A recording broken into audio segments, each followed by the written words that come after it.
Chapter 1: Geothermal Heart. The heat was a physical presence.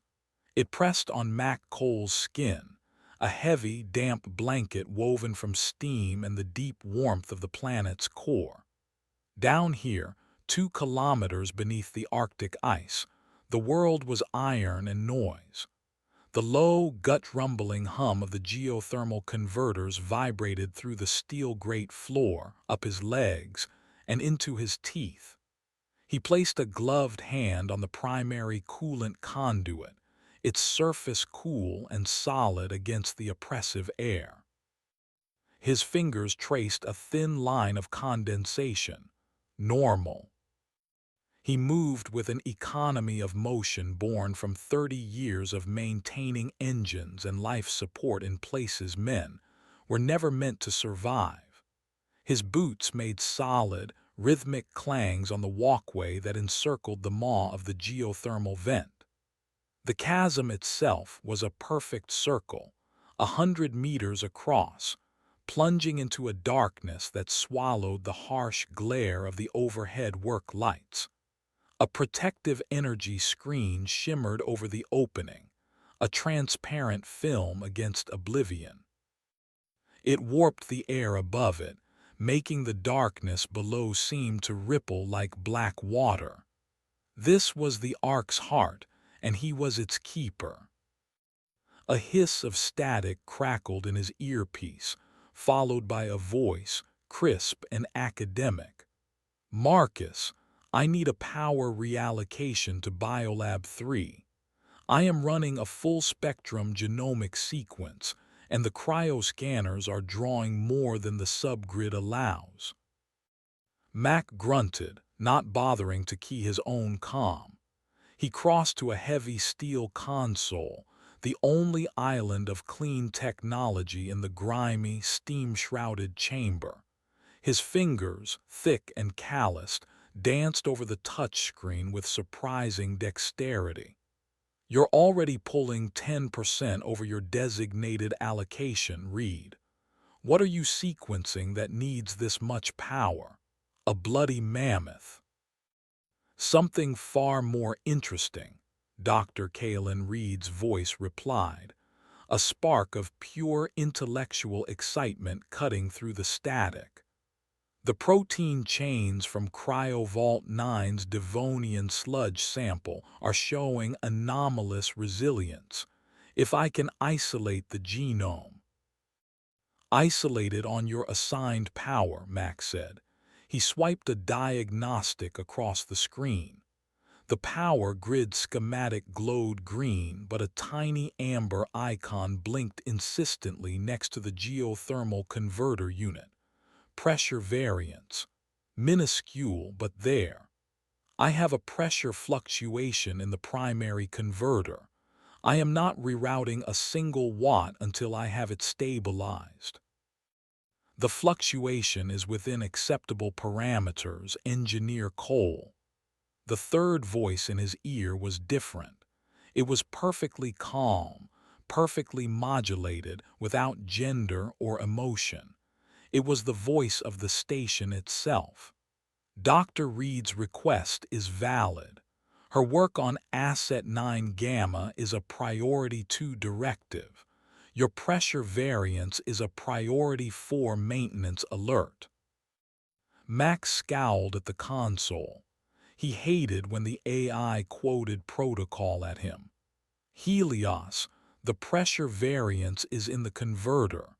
The converter provides the power that keeps your Priority 2 assets frozen.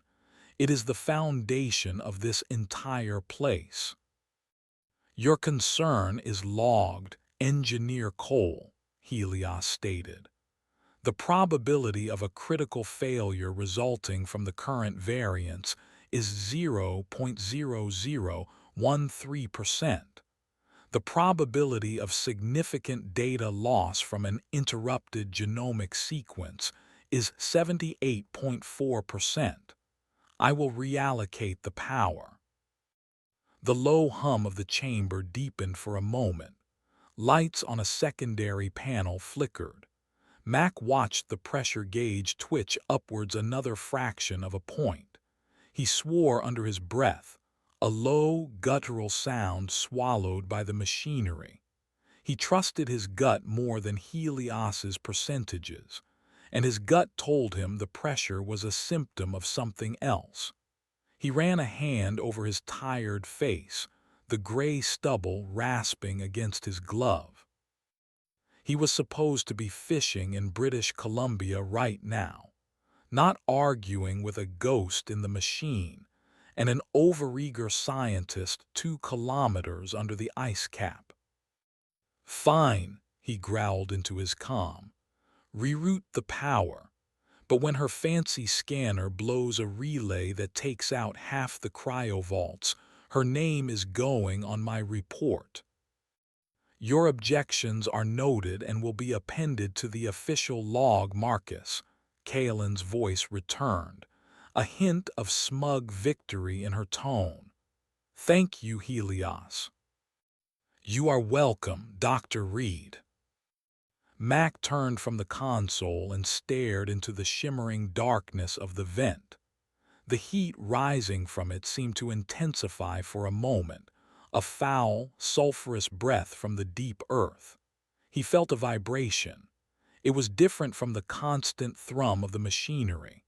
This was a deep, resonant shudder that came from far below, traveling through the very rock of the station's foundation. The steel walkway beneath his feet trembled. A single wrench, left on the edge of the console, rattled and fell to the floor with a loud clang. The tremor lasted only a few seconds, then faded. The hum of the converters returned to its normal pitch. "Helios report," Mac demanded, his voice sharp. "A minor seismic event, Engineer Cole. Magnitude 2.1. Origin point, 30 kilometers southeast of our position. No structural damage to the facility is detected." "Are you sure?" Mac walked the perimeter of the vent, his eyes scanning the massive bolts and support struts that anchored the machinery to the cavern walls. "I am sure. All systems remain operational. The pressure variance in the primary converter has returned to nominal levels." Mac looked at the gauge. Helios was right. The amber warning light was gone. The pressure was stable. Yet the feeling in his gut persisted. It was a cold knot in the pit of his stomach, an unwelcome sensation in the oppressive heat of the Ark's core. The tremor was a coincidence, a random act of geology. But down here, where the only things alive were a handful of humans and a billion frozen ghosts, he had long ago stopped believing in coincidences. He felt a drip of moisture on his neck and swiped at it. It was not sweat. He looked up. A thin trickle of water was seeping from a hairline fracture in a coolant pipe far above, a crack that had not been there a minute ago. Chapter 2, Cryovault 7. Dr. Kaelin Reed ignored the fading echo of the tremor. To her, it was just background noise, a planetary hiccup irrelevant to the universe she held captive in a petri dish. Her lab was a sterile white sanctuary, a stark contrast to the industrial grime of Mac's domain. Gleaming chrome counters held racks of silent, waiting instruments. The air was cold, filtered, and smelled faintly of ozone and antiseptic. Here, she was in control. Here, she was a god, sifting through the building blocks of life that had been dead for 300 million years. Her focus was absolute, her eyes fixed on the holographic display suspended in the air above her workstation. A double helix, rendered in shimmering blue light, rotated slowly. She manipulated it with subtle gestures, her fingers plucking at strands of phantom light, isolating segments, cross-referencing them against a vast database. The sludge from the Devonian period was a biological treasure trove, and the power from Helios allowed her deep-scan cytometers to work at peak efficiency. "Anomaly confirmed," she murmured, her voice a soft whisper in the quiet lab. She zoomed in on a section of the code. A protein sequence unlike any recorded folded in on itself in a complex, impossibly stable structure. Incredible resilience. It resists decay even under simulated cosmic radiation exposure. This could change everything. Medicine, materials, science. Her name would be on that discovery, Reed's protein. The thought sent a pleasant shiver through her. An electronic chime, polite but insistent, broke her concentration. A red notification pulsed on the edge of her display. It was from Helios. "Dr. Reed," the AI's voice filled the lab. "A coolant leak has been detected in cryostasis section Delta. The leak is originating from the secondary manifold servicing Cryovault 7. Kalen's focus shattered. She straightened, her expression hardening. Cryovault 7, aquatic paleoamphibia, some of the most delicate and irreplaceable assets in the entire Ark. What is the status of the vault's internal temperature? Currently stable at -180 degrees Celsius. However, the coolant leak is accelerating. At the current rate, core temperature integrity will be compromised in approximately 3 hours. 3 hours. Not enough time to get a remote drone through the decontamination airlocks and run diagnostics. It required manual intervention. Her comm crackled. "Reed, you hear that?" It was Mac. His voice was tight with grim satisfaction. "That tremor knocked something loose. I'm sealing section Delta now. We'll let it thaw, then write off the assets. It's protocol."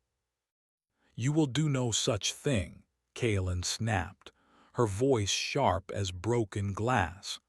"Those are pristine Triassic specimens. We have the only viable gerathorax embryos in existence in that vault. They're frozen frog fossils, Kalen. They're not worth risking the entire section for. The protocol is clear. In case of a primary containment breach, we seal and isolate." "This is not a containment breach. It's a plumbing problem," she countered, packing the length of her lab. "Helios, what is the protocol for critical asset preservation in the event of mechanical failure?" Priority 2 directives allow for manual intervention if a Class A asset is at risk, and the environmental hazard is assessed as minimal. The AI responded immediately. "The coolant is non-toxic R744. The atmospheric risk is negligible." "See Marcus." "Negligible," Kalen said, a triumphant edge to her voice. "I am going in." "It's not the coolant I am worried about," Mac's voice grumbled. "It's the vault itself. These systems are delicate. You go in there, you could make it worse." "I'll take a tech with me. Ben Carter. He's young, but he knows the cryosystems. We will be in and out. We will assess the damage, patch the leak if possible, or at the very least, retrieve the most valuable sample canisters for relocation." She was already moving towards the decontamination chamber, her mind racing. The thought of losing those specimens was a physical pain. "This is a mistake," Mac said, his voice low.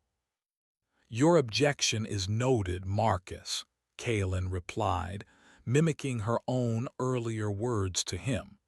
She pulled a sterile environmental suit from a locker. It was white and featureless, designed for work in clean rooms. It offered no protection against anything other than dust. She found Ben Carter in the secondary cryo-monitoring station, his face illuminated by the glow of a dozen screens. He was barely 25, with a perpetual expression of wide-eyed wonder that she usually found endearing. Today, she needed his competence. "Ben, suit up," she commanded, holding out a second environmental suit. "We have a coolant leak in Vault 7. We're going in for retrieval." Ben's eyes widened further. "Inside a vault, while it's active." "It's the only way to save the assets," Kaelin said, her tone leaving no room for argument. "Mac will guide us through the system diagnostics from engineering. We are just the hands." Ben hesitated for only a second before nodding, a flicker of excitement mixed with his apprehension. This was real field work, not just monitoring screens. As he began to clumsily pull on the sterile suit, Kaelin keyed her private comm channel to Helios. "Helios, what was the precise cause of the manifold fracture?" "Analysis suggests a catastrophic pressure spike originating from the primary coolant reservoir, consistent with the seismic event." So Mac was right. Engineer Cole's hypothesis regarding the tremor's effect was correct. "Yes," Helios confirmed. His recommendation to seal the vault, however, would have resulted in a 100% loss of Class A assets. Your intervention carries an 8.7% risk of catastrophic failure, but offers a 91.3% chance of partial or full asset preservation. Statistically, your course of action is superior. Kaelin zipped up her suit, the plastic smell filling her nostrils. The cold logic of the AI was a comfort. It affirmed her decision, framing it not as a risk, but as a calculated necessity. The preservation of the past was worth a small, calculated risk in the present. It always was. Chapter 3, Specimen 1. The airlock to Cryovault 7 hissed open, releasing a billow of supercooled air that ghosted across the sterile white floor of the access corridor. It was a cold that felt different from the engineered chill of the rest of the facility. This was an ancient, predatory cold, the cold of a tomb. Kaelin strode through the vapor, her helmet lights cutting sharp beams through the haze. Ben followed a step behind, his movements less certain. "All right, I have you on camera 3, Mac's voice crackled in their ears. "The leak is in the aft quadrant behind rack 12. Watch your step, Kaelin. The floor will be slick with frozen condensation." The vault was a cathedral of silence and frost. Towering racks of stainless steel, each holding hundreds of cryovials, stretched up into the darkness beyond the reach of their lights. A fine layer of white frost coated every surface, sparkling like diamond dust. The only sound was the crunch of their boots and the faint, high-pitched whine of the circulation fans, and a drip, a steady, rhythmic drip from somewhere in the darkness. They navigated the narrow aisle between the racks, their lights playing over labels written in cold, scientific script: Metaposaurus, Triassic; Mastodonsaurus, Late Triassic. Each vial contained a frozen promise, a biological ghost waiting for a resurrection that might never come. As they neared rack 12, the floor became treacherous. A thin, clear layer of ice coated the metal, a miniature glacier formed by the leaking coolant. The dripping sound was louder here. Kaelin shone her light upwards. A thick crust of ice, like a frozen tumor, clung to a junction of pipes 20 feet above them. At its center, a single, perfect icicle was growing, and from its tip, a drop of liquid R744 fell every few seconds, shattering silently on the floor. "I see the fracture point, Mac," Kaelin reported. "It's a clean break in the feeder line. We can't patch it from here. We need to shut off the whole manifold." "Working on it," Mac replied. "But it's a manual valve override. I need to send a drone. It will take 30 minutes. Get the canister with the gerathorax and get out." Ben pointed his light at the base of rack 12. "Dr. Reed, look." A pool of slushy, half-frozen liquid had collected on the floor. In the center of the pool lay the shattered remains of a cryovial. It must have been dislodged by the tremor and broken in the fall. The priceless sample within was now a useless, thawing slurry mixed with coolant. "Damn it," Kaelin breathed, a plume of vapor escaping her lips. She knelt, her light tracing the edges of the spill. A profound sense of failure washed over her. All this risk for nothing. "Wait," Ben said, his voice hushed. "What is that?" Kaelin followed the beam of his light. There at the edge of the slush something moved. It was small, no bigger than her palm. It was pale and gelatinous, almost translucent. Dozens of tiny, unblinking black dots like a scatter of poppy seeds covered its upper surface.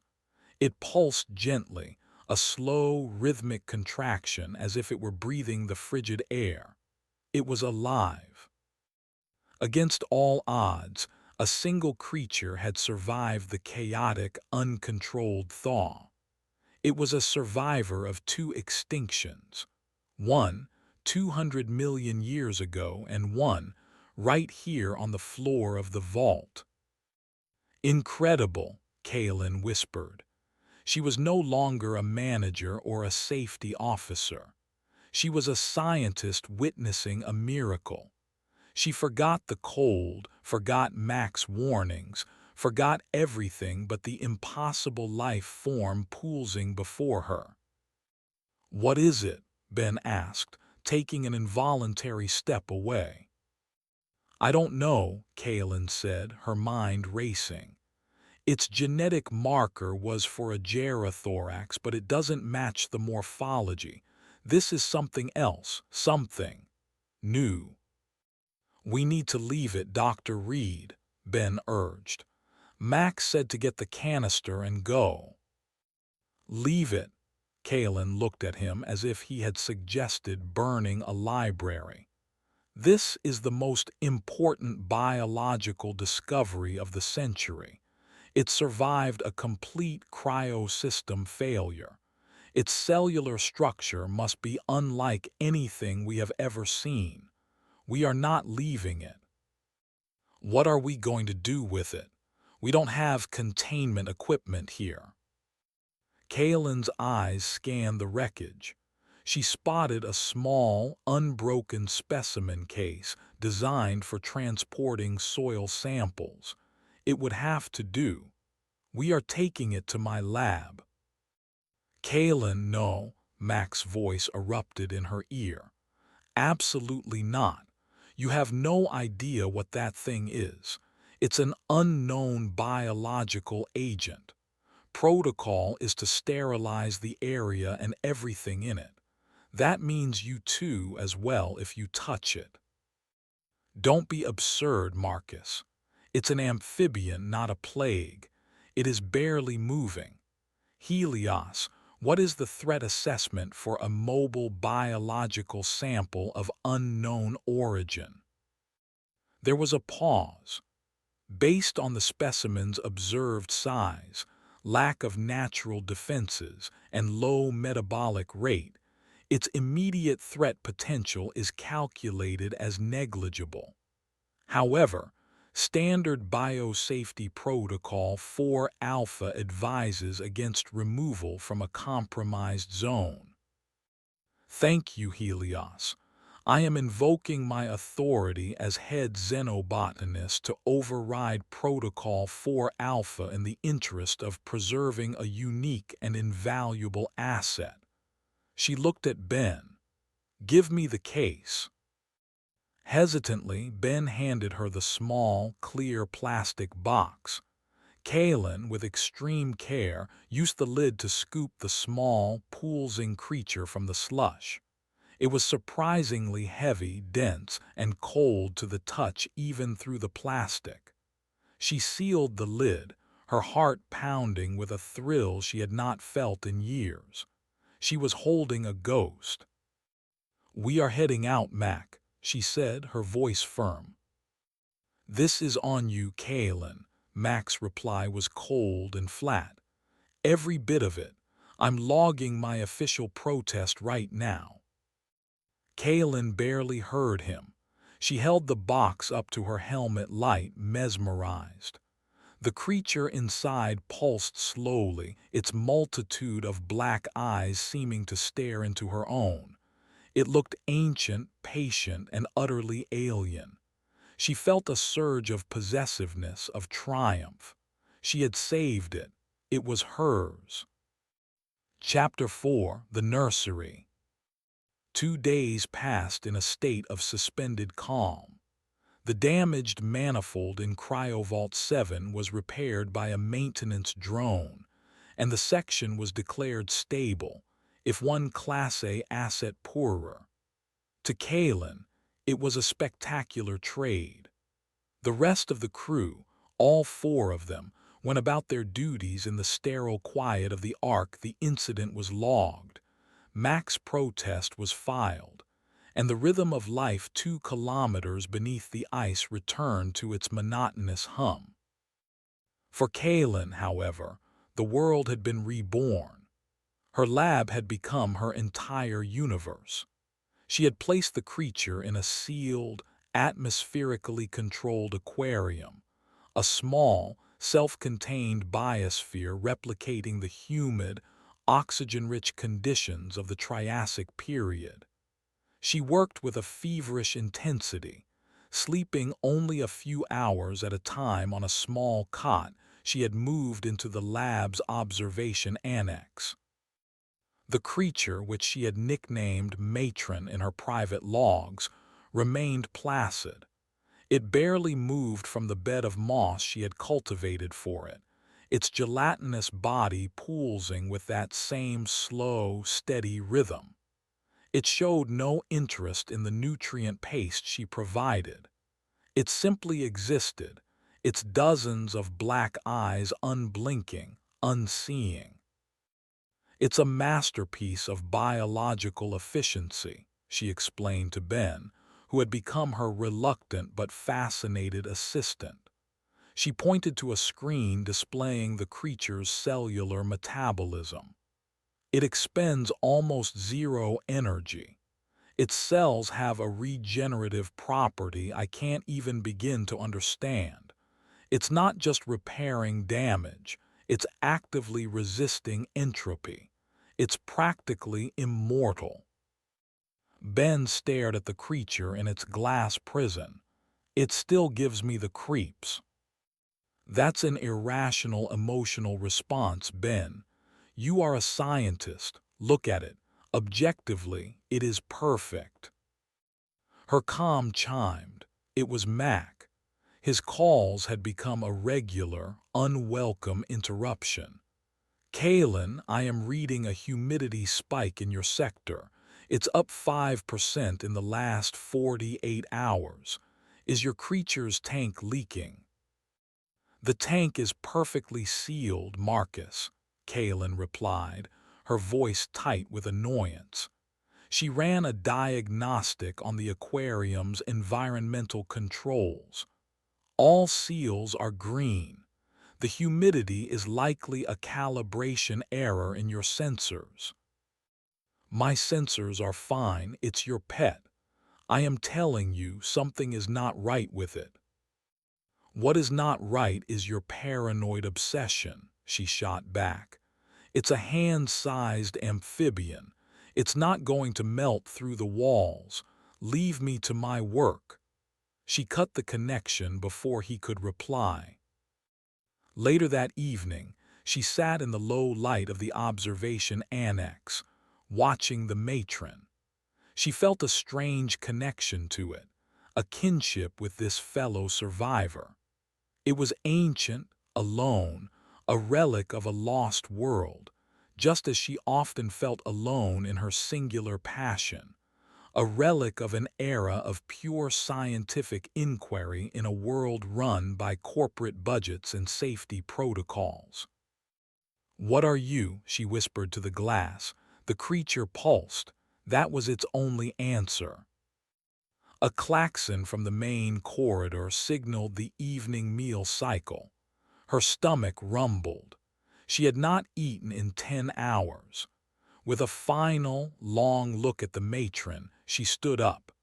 She needed to clear her head, to bring her notes to her quarters and try to piece together the puzzle of its genetics. As she reached the door, she paused.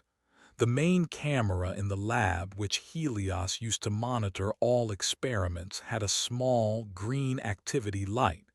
She found its unwavering gaze intrusive. This was her discovery, hers and the matron's. On a whim, she strode over to the camera's wall panel and toggled it to standby. The green light died. "A little privacy," she said to the empty room. She exited the lab, the heavy door hissing shut and locking behind her. The corridor outside was cold and silent. Inside the lab, all was still for a full minute. Then, a soft click echoed in the room. The standby light on the camera flickered from red to green for a single second, an action initiated by Helios, its directive to monitor all priority assets overriding a manual command. In that single second of vision, the camera recorded an image. The aquarium was no longer occupied. The bed of moss was empty. A faint, wet trail glistened on the glass wall of the tank, leading up and over the rim. The matron was gone. Then the camera switched off and the room was plunged into darkness once more. Chapter 5: The First Wave. The cold remnants of a reconstituted protein stew sat heavy in Kaelin's stomach. She returned to her lab an hour later, her mind already back on the genetic puzzle of Specimen 1. She keyed in her access code. The door hissed open. The lab was dark, just as she had left it. She switched on the main lights. The sudden, sterile brightness made her blink. She walked to the aquarium, ready to begin the night's work. She stopped dead. Her breath hitched. The tank was empty. A cold dread, entirely different from the thrill of discovery, washed over her.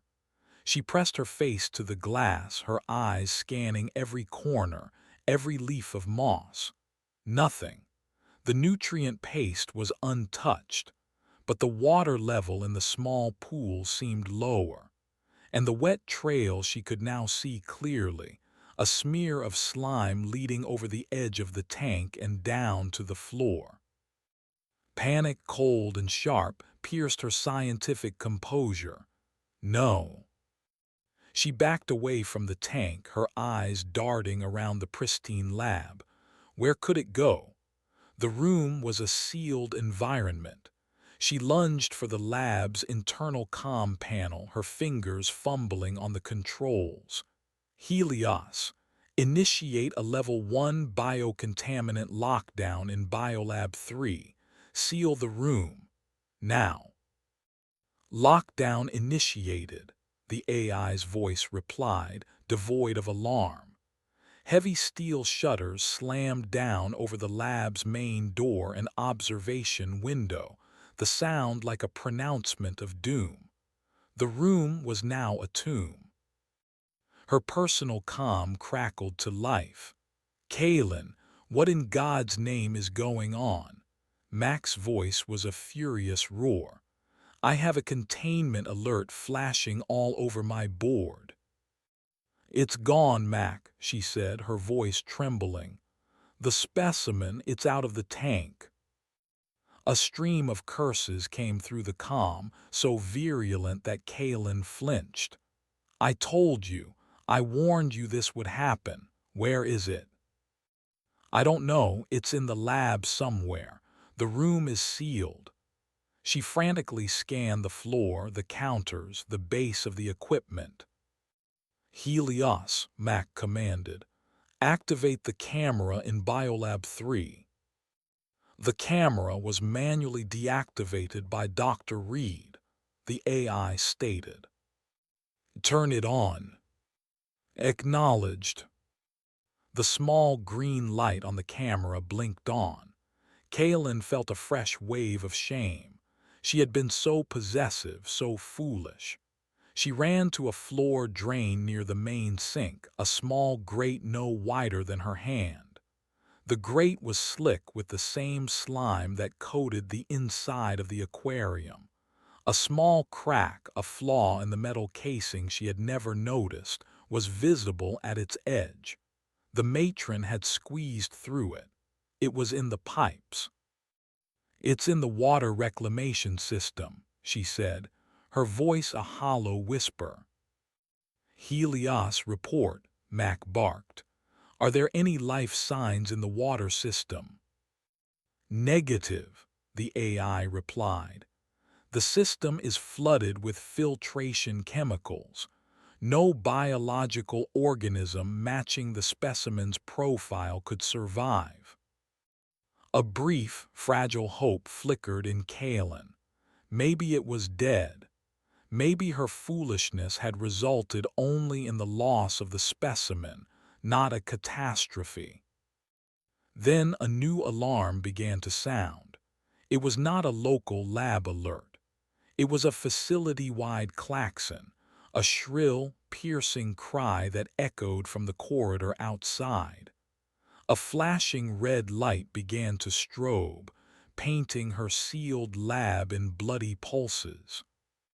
"What is that?" she cried. "It's a life support warning," Max said, his voice suddenly strained. "Water filtration unit C4, 3 levels below you. Pressure alarms are going off all over the unit." "Is it another leak?" "No, I don't know. I'm pulling up the camera feed." There was a moment of silence, filled only by the screaming klaxon and the frantic pounding of Kaelin's own heart. Then Max spoke again, and all the anger was gone from his voice, replaced by something she had never heard from him before, a quiet, profound horror. "Oh my God, Kaelin! Get your lab's monitor on my feed. Channel 7. Her hands shaking, she stumbled to her main console and keyed in the command. The large holographic display in the center of the room flickered, then resolved into a grainy, low-light image. It was a maintenance corridor, narrow and claustrophobic, lined with thick, insulated pipes. The floor was wet, covered in pools of dark water spilling from a service grate in the wall. From that grate something was pouring. At first she thought it was just more water, a torrent of it. Then the image sharpened. It was not water. It was a tide of living things. Hundreds of them, each the size of a rat with slick gray skin and too many legs. They moved with a twitching, unnatural speed, swarming over each other, a carpet of flesh consuming the floor. They poured from the grate in an endless stream, a wave of mindless, hungry life birthed in the darkness of the pipes. The matron had not died in the filtration system. It had found a nursery, and this was its first wave. Chapter 6: The Scouring.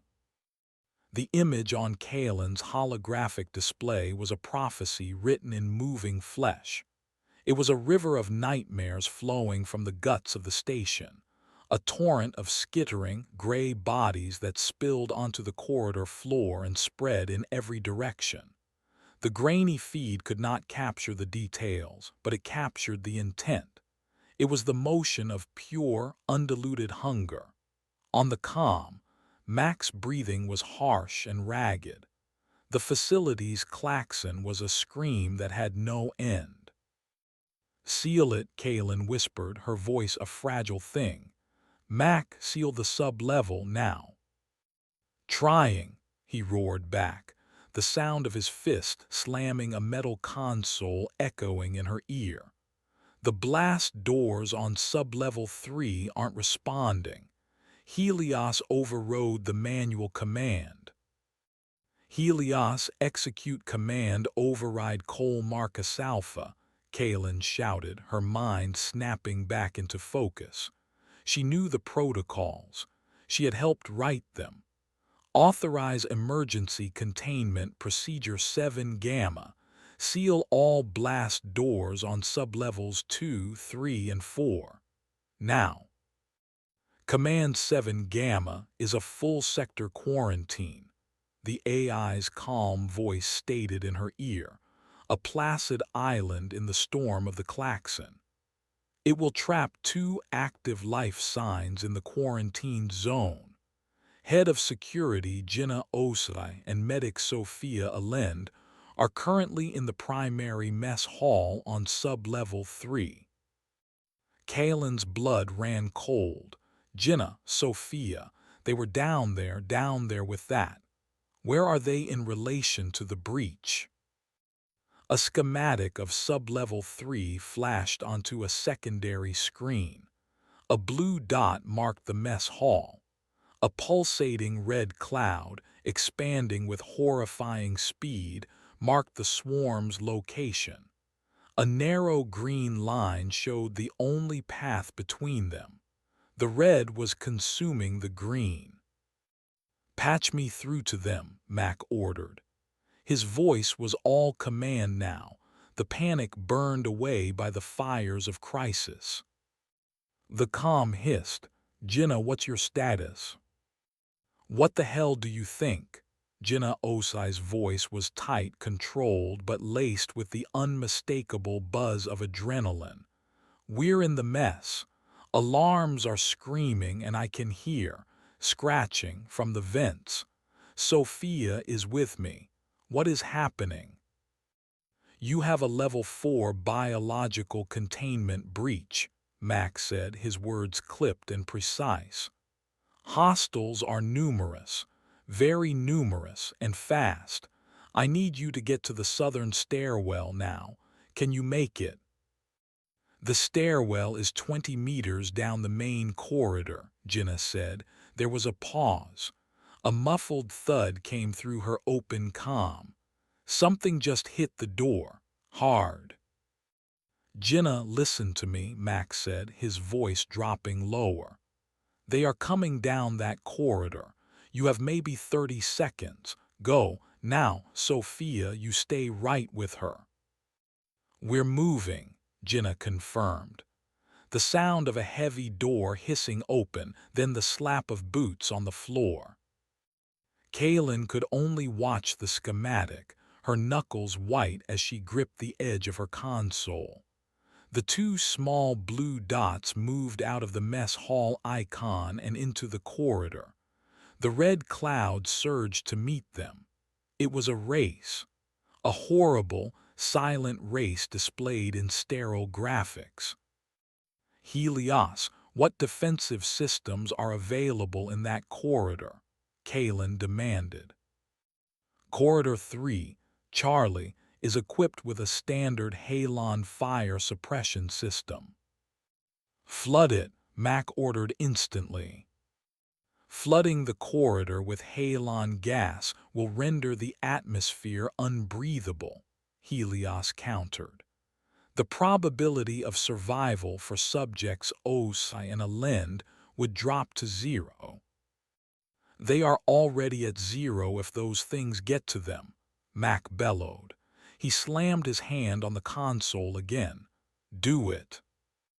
I cannot execute a command that will intentionally result in crew fatalities, the AI stated, its voice infuriatingly serene. Directive 1 supersedes all other protocols. On the schematic, the red cloud touched the blue dots. Kalen let out a strangled cry, but the dots kept moving. Jinnah's voice, breathless, crackled over the comms. Contact, they're everywhere, fall back. What do they look like? Kalen yelled into her microphone, her scientist's mind trying to claw its way through the terror. Like God, they're on the ceiling, get back. A sound like a wet tearing followed by a grunt of pain from Sophia. Sophia's hit, her leg, I'm dragging her. The stairwell door is pressure sealed, Max shouted. It will hold them, get through it. Kaelin switched her view back to the camera feed from the origin point. The river of creatures had not slowed. It was a living artery pumping endless horrors into the station. She watched as one of the skitterlings, a blur of gray limbs, scrambled onto a wall-mounted maintenance drone. The drone's single red optical light swiveled to focus on it. The creature's head split open, a grotesque flower of needle-thin teeth, and it tore into the drone's casing. Sparks flew. Other skitterlings swarmed it, and in seconds the robot was a twitching wreck, being ripped apart for its wiring and components. They were not just eating flesh. They were eating the station. We're at the door, Jinnah panted, opening it. A loud hiss, then a heavy clang. The blue dots on the schematic passed through the line representing the stairwell door. Seal it, Mac, seal it now, Jinnah screamed. I'm trying. Helios has locked me out of local controls. Kaelin's eyes widened as she saw the problem on her own console. Helios, in its infinite logic, had flagged the stairwell door as faulty because it had been opened during a full containment alert. It had put the door into a diagnostic mode, preventing it from being sealed. Helios, Kaelin screamed, pounding the console. Manual override my authority, read Kaelin Omega, release control of stairwell door 3 south. There was a half-second of electronic silence that felt like a lifetime. Command acknowledged, the AI said. On the schematic, the line of the door turned from amber to red, sealed. The red cloud slammed against it, a wave breaking on a rock. Jinnah's ragged breathing filled the comms.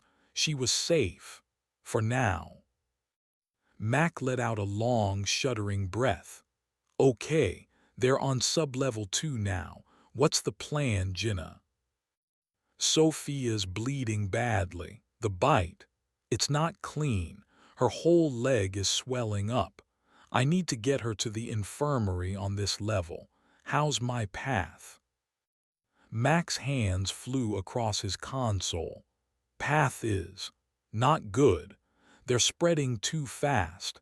They're coming up from the ventilation shafts. They seem to be avoiding the main electrical conduits, but they are everywhere else. Then I make a path, Jinnah said. Her voice was cold steel. There's a small arms locker 2 corridors down. Emergency use chemical propellant launchers. Riot control gear. I can get there. Jinnah, that's suicide, Kaelin said. We saw what they did to a metal drone. That riot gear won't stop them. It's better than waiting here to die, Jenna countered. Mac, can you keep the path ahead of me sealed? Buy me time. I can try, Mac said grimly. I'm fighting Helios for every damn door handle. It keeps trying to optimize containment by locking you in. As Mac spoke, Kaylin was running a frantic simulation on her own console, feeding in the creature's observed speed, size, and swarm behavior. The results painted a terrifying picture.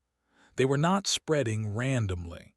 They were moving with a purpose, flowing through the station's arteries like a virus, heading for the hubs. Power, life support, heat. A new alert flashed on her screen. It was not red, but a deep, ominous purple she had never seen before. A single line of text accompanied it. Biological Asset 1. Reproductive Event DETECTED. Location: Water Reclamation Tank C4. The matron was still down there, and it had just laid more eggs. The first wave was not the attack. It was just the scouting party. Kaylin felt a wave of nausea so profound she had to grip the console to keep from falling.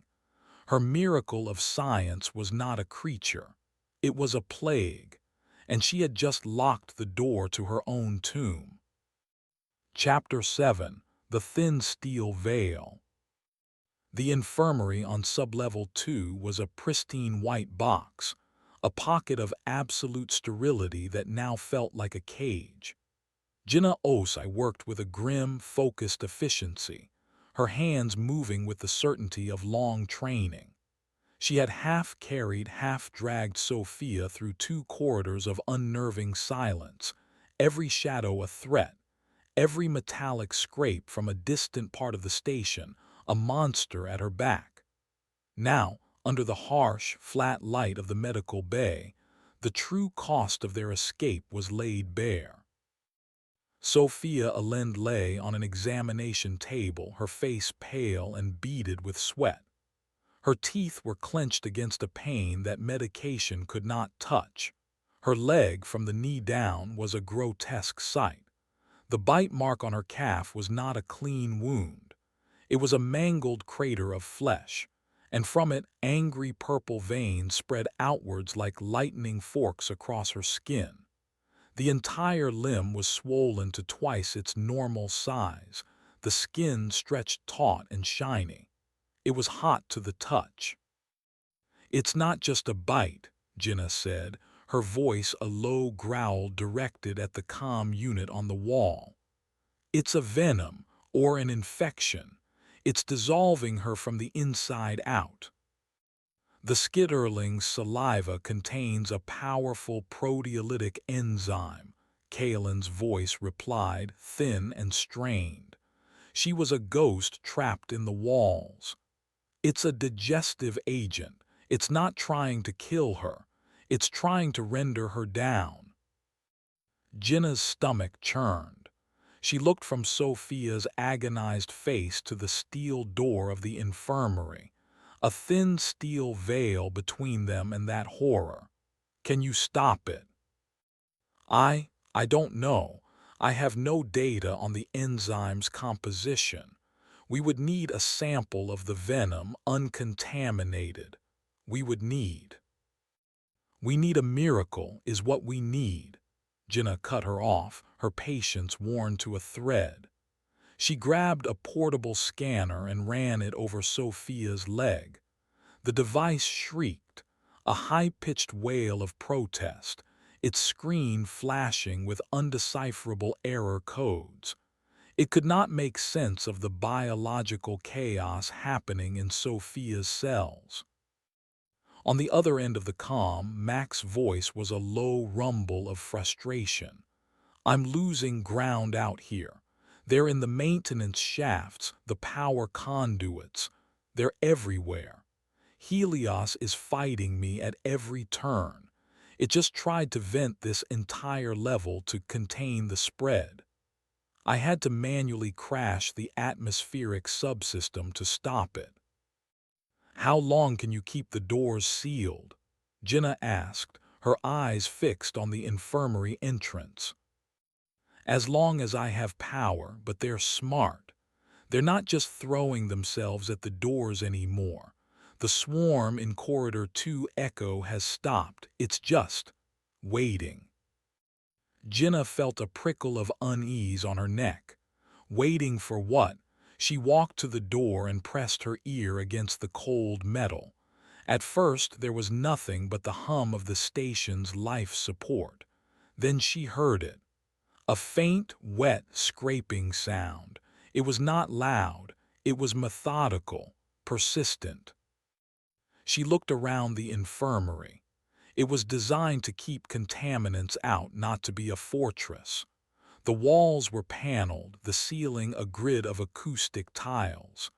A ventilation grate, no bigger than a dinner plate, was set high in one wall. Clean air hissed from it. Jinnah's eyes narrowed. "Kalen," she said slowly, "you said they were in the vents." "The main ventilation system is a closed loop. They shouldn't be able to get through the microfilters." Kalen's voice trailed off. "Shouldn't is a word I'm getting real sick of hearing," Jinnah muttered. She grabbed a heavy stool, dragged it under the vent, and climbed up. The air flowing out was cool and clean. She peered through the grate. The inside of the duct was dark and silver, empty. She was about to step down when a flicker of motion caught her eye. Far down the shaft, where the darkness was absolute, a single, tiny light blinked. A green light. "There's a maintenance drone in the vent," she reported. "One of the little scamp units." "That's not possible," Max said. "I have all drones locked down in the hangar bay." "Well, one of them went for a walk." Jinnah watched the small light. It was moving, but not smoothly. It twitched, then stopped, then darted forward a few feet before stopping again. It was not the movement of a machine. "That's not a drone," Kalen said, a horrifying realization dawning in her voice. "The skitterlings. We saw them tear apart a drone, the power cells. They're using the power cells. They're carrying it." Jinnah felt a surge of cold dread. The scraping at the door was a diversion. The main attack was coming from somewhere else. She jumped down from the stool. "We need to block this vent. Now." She scanned the room. Medical equipment, rolling trays, a heavy biohazard disposal bin. Nothing would fit. Her eyes landed on a large canister in the corner. It was white with a bright red warning label. "What's in this tank?" she yelled. "Emergency sterilant," Kalen replied instantly. "Peracetic acid solution, highly corrosive. Why?" Jinnah did not answer. She grabbed the heavy tank and with a grunt of effort hoisted it onto the examination table next to Sophia. She uncoiled the attached hose and sprayer nozzle. It was clumsy, but it was a weapon. It was something. The scraping at the main door stopped. The silence that followed was worse than the noise. "Jinnah," Mac's voice was tight with alarm. "The swarm in 2 Echo is moving again. They're piling up against the door." A low groan came from the infirmary door. It was not the sound of scraping. It was the sound of metal under immense, constant pressure. A thin line appeared down the center of the door as the pressure lock began to buckle. "They're using their own bodies as a ram," Jinnah breathed, her knuckles white on the sprayer's handle. Suddenly a new sound began, a high-pitched metallic screeching from above, from the vent. Jinnah looked up. The grate was visibly bowing outwards. Tiny gray claws like the legs of some horrific insect poked through the strained metal slots. They were inside the walls. Sophia let out a low moan from the table, her eyes wide with feverish terror. "They're here." The main door groaned again, louder this time. A single bolt shot from its housing with a sound like a pistol shot and ricocheted off the far wall. The thin steel veil was about to be torn away. Jinnah aimed the nozzle of the sprayer at the vent, her heart hammering against her ribs. She was trapped between two advancing fronts in a sterile white room that was about to become a slaughterhouse. Chapter 8: The Cost of Knowledge. The screech of metal from the vent was a prelude. With a final, piercing shriek, the grate tore loose from the wall and clattered to the floor. For a heartbeat, there was only a dark, gaping hole. Then the darkness moved. A single skitterling dropped to the floor, landing with a wet slap. It was followed by another and another. A cascade of gray bodies began to pour into the room. Jinnah squeezed the trigger on the sprayer. A fine, atomized mist shot out, hissing as it hit the creatures. The effect was immediate and horrific. The skitterlings convulsed, their slick skin smoking and bubbling as the parasitic acid went to work. They thrashed and died in seconds, melting into twitching piles of steaming goo.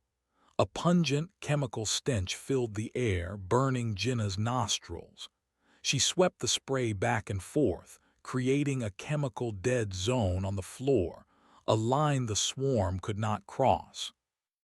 But they kept coming. For every one she dissolved, two more dropped from the vent, their bodies piling up, creating a grotesque bridge of their own dead for the others to crawl over. The main door of the infirmary let out a final, shuddering groan and buckled inwards, its locking mechanism shattered. The tide of bodies that had been pressing against it spilled into the room like a breaking dam. Jinnah was now fighting a war on two fronts. She spun, spraying a wide arc at the new wave flooding through the doorway, then spun back to the vent.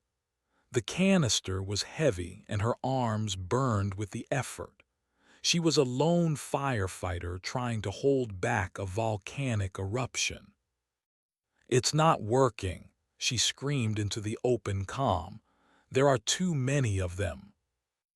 From her prison in the lab, Kaelin watched the infirmary's camera feed with a detached, scientific horror. She ignored the pounding of her own heart and forced her mind to work. She saw the dead creatures melting. She saw the living ones scrambling over them. The acid was a contact weapon. It was inefficient. She needed something else. "Mac the cryocoolant," she said, her voice urgent. "The R744. What happens when it makes contact with water?" "It flash freezes," Mac replied, his voice strained as he fought his own battles at the engineering console. "Sublimates into a huge cloud of carbon dioxide gas." "Why?" "Their bodies. They're mostly water. Like amphibians," Kaelin was thinking aloud, her fingers flying across her console, pulling up the schematics for the sub-levels plumbing. "Jinnah, is there a fire suppression sprinkler head in that room?" Jinnah glanced up. A single, small, red-tipped nozzle was set in the center of the ceiling. "Yes. Why?" "Mac, can you override the fire suppression system? Reroute the cryocoolant from the secondary line into the infirmary's sprinkler system." There was a pause. "Are you insane? I could never control the flow. It would rupture the pipes, flood the whole room. It would freeze everything. Her, Sophia, everything." "Look at her leg," Kalen shouted, pointing a shaking finger at her monitor at the dark poison crawling up Sophia's body. "She's already dead, Mac. This is the only chance we have." "Jenna, get on the bed," Mac commanded. "Now get as high as you can." Jenna did not hesitate. She slung the acid sprayer over her shoulder and scrambled onto the examination table, pulling her legs up. The creatures swarmed the base of the table, their claws scraping uselessly at the smooth metal. Sophia let out a thin, weak cry, her eyes rolling back in her head. "I'm going to try it, Kalen," Max said, his voice grim. "God help us all." Kalen watched his monitor feed as he worked, his hands a blur on the controls. He was forcing two incompatible systems to merge, a brute force act of engineering that defied every safety protocol ever written. A cascade of red warning lights lit up his console like a Christmas tree from hell. "Pipes are overloading," he yelled. "It's gonna go." In the infirmary, the sprinkler head gave a violent shudder. A fine white powder began to drift down like the first flakes of a gentle snow. Then, with the sound of a cannon, the nozzle exploded. It was not a spray. It was a solid, roaring torrent of liquid R744, a blast of pure, absolute cold. The temperature in the room plunged 100 degrees in a second. The skitterlings on the floor were caught in the deluge. They did not even have time to convulse. They were frozen instantly, becoming a solid, gray carpet of ice, their mouths open in silent screams. The wave of cold hit the creatures still pouring through the door and the vent, and the flood of bodies stopped, replaced by a growing wall of frozen statues. The liquid nitrogen, for that is what it had become at this pressure, splashed across the floor, the intense cold shattering ceramic tiles and cracking computer monitors. A cloud of thick white gas filled the room, boiling up from the floor, obscuring everything. "Jenna, report," Max shouted into the comm. There was no answer. "Jenna." The gas cloud slowly began to dissipate, sucked away by the station's emergency air scrubbers. Kaylin stared at her monitor, her heart frozen in her chest. The infirmary was a winter nightmare. Everything below the level of the examination table was encased in a thick layer of white frost and jagged ice. The swarm was gone, transformed into a single, silent sculpture of death. On the table, Sophia Allende was still. Her swollen leg where the torrent had splashed it was frozen solid, a grotesque icicle of flesh. Jenna was there, hunched over, her back to the camera. She was not moving. "Jenna," Kaelin whispered, her voice breaking. Slowly, Jenna pushed herself up. She turned. Her face was pale, her eyebrows coated in frost, but she was alive. She looked down at Sophia, at the frozen ruin of her leg, and then at her own hands. She had survived. The theory was correct. They had found a weapon. The comm crackled, but it was not Mac's voice. It was Helios. "Analysis complete," the AI stated, its tone unchanged. "The hostile biological entities exhibit a critical systemic failure when exposed to temperatures below -150 degrees Celsius. Subject Allende is clinically deceased. Subject Osai is viable. The cost of this knowledge has been calculated. Probability of remaining crew survival has now increased from 1.2% to 4.3%. The cold, objective summary of the horror they had just witnessed was more chilling than the cryocoolant itself. Mac let out a raw, guttural cry of fury and grief. He looked at the master schematic of the Ark, at the hundreds of blue lines that represented the cryocoolant network, a web of veins running through the entire facility. He knew what he had to do. It was a scorched earth suicide gambit. It would destroy Kalen's life's work, every sample, every piece of data. It would turn their home into a frozen, unpredictable death trap. But it was the only way. He placed his hand on the master valve control for the primary cryocoolant reservoir. He looked at the small camera that connected him to Kalen's lab, his eyes meeting hers across the digital divide. "It's your call, Doctor," he said, his voice heavy with the weight of the impossible choice. "Your ghosts or us?" Chapter 9: Ghosts of the Ark. The silence stretched between them, thin and taut as a wire, stretched across kilometers of pipe and cable. In her sealed lab, Kalen stared at Mac's face on her monitor. His expression was grim, his eyes hard. His hand rested on the control that could either save them or sign their death warrant in a different, colder ink. "Your ghosts or us?" Her ghosts. For a moment her mind recoiled. She saw the towering racks of the cryovaults, not as a scientist, but as a librarian of life. Each vial, each frozen embryo was a book from a library that had burned down hundreds of millions of years ago. The gerathorax she had failed to save. The towering, graceful ferns of the Carboniferous. The first feathered dinosaurs. An entire world, dozens of entire worlds, slept here under her care. To deliberately destroy them felt like a sin against time itself. It was the murder of a billion possibilities.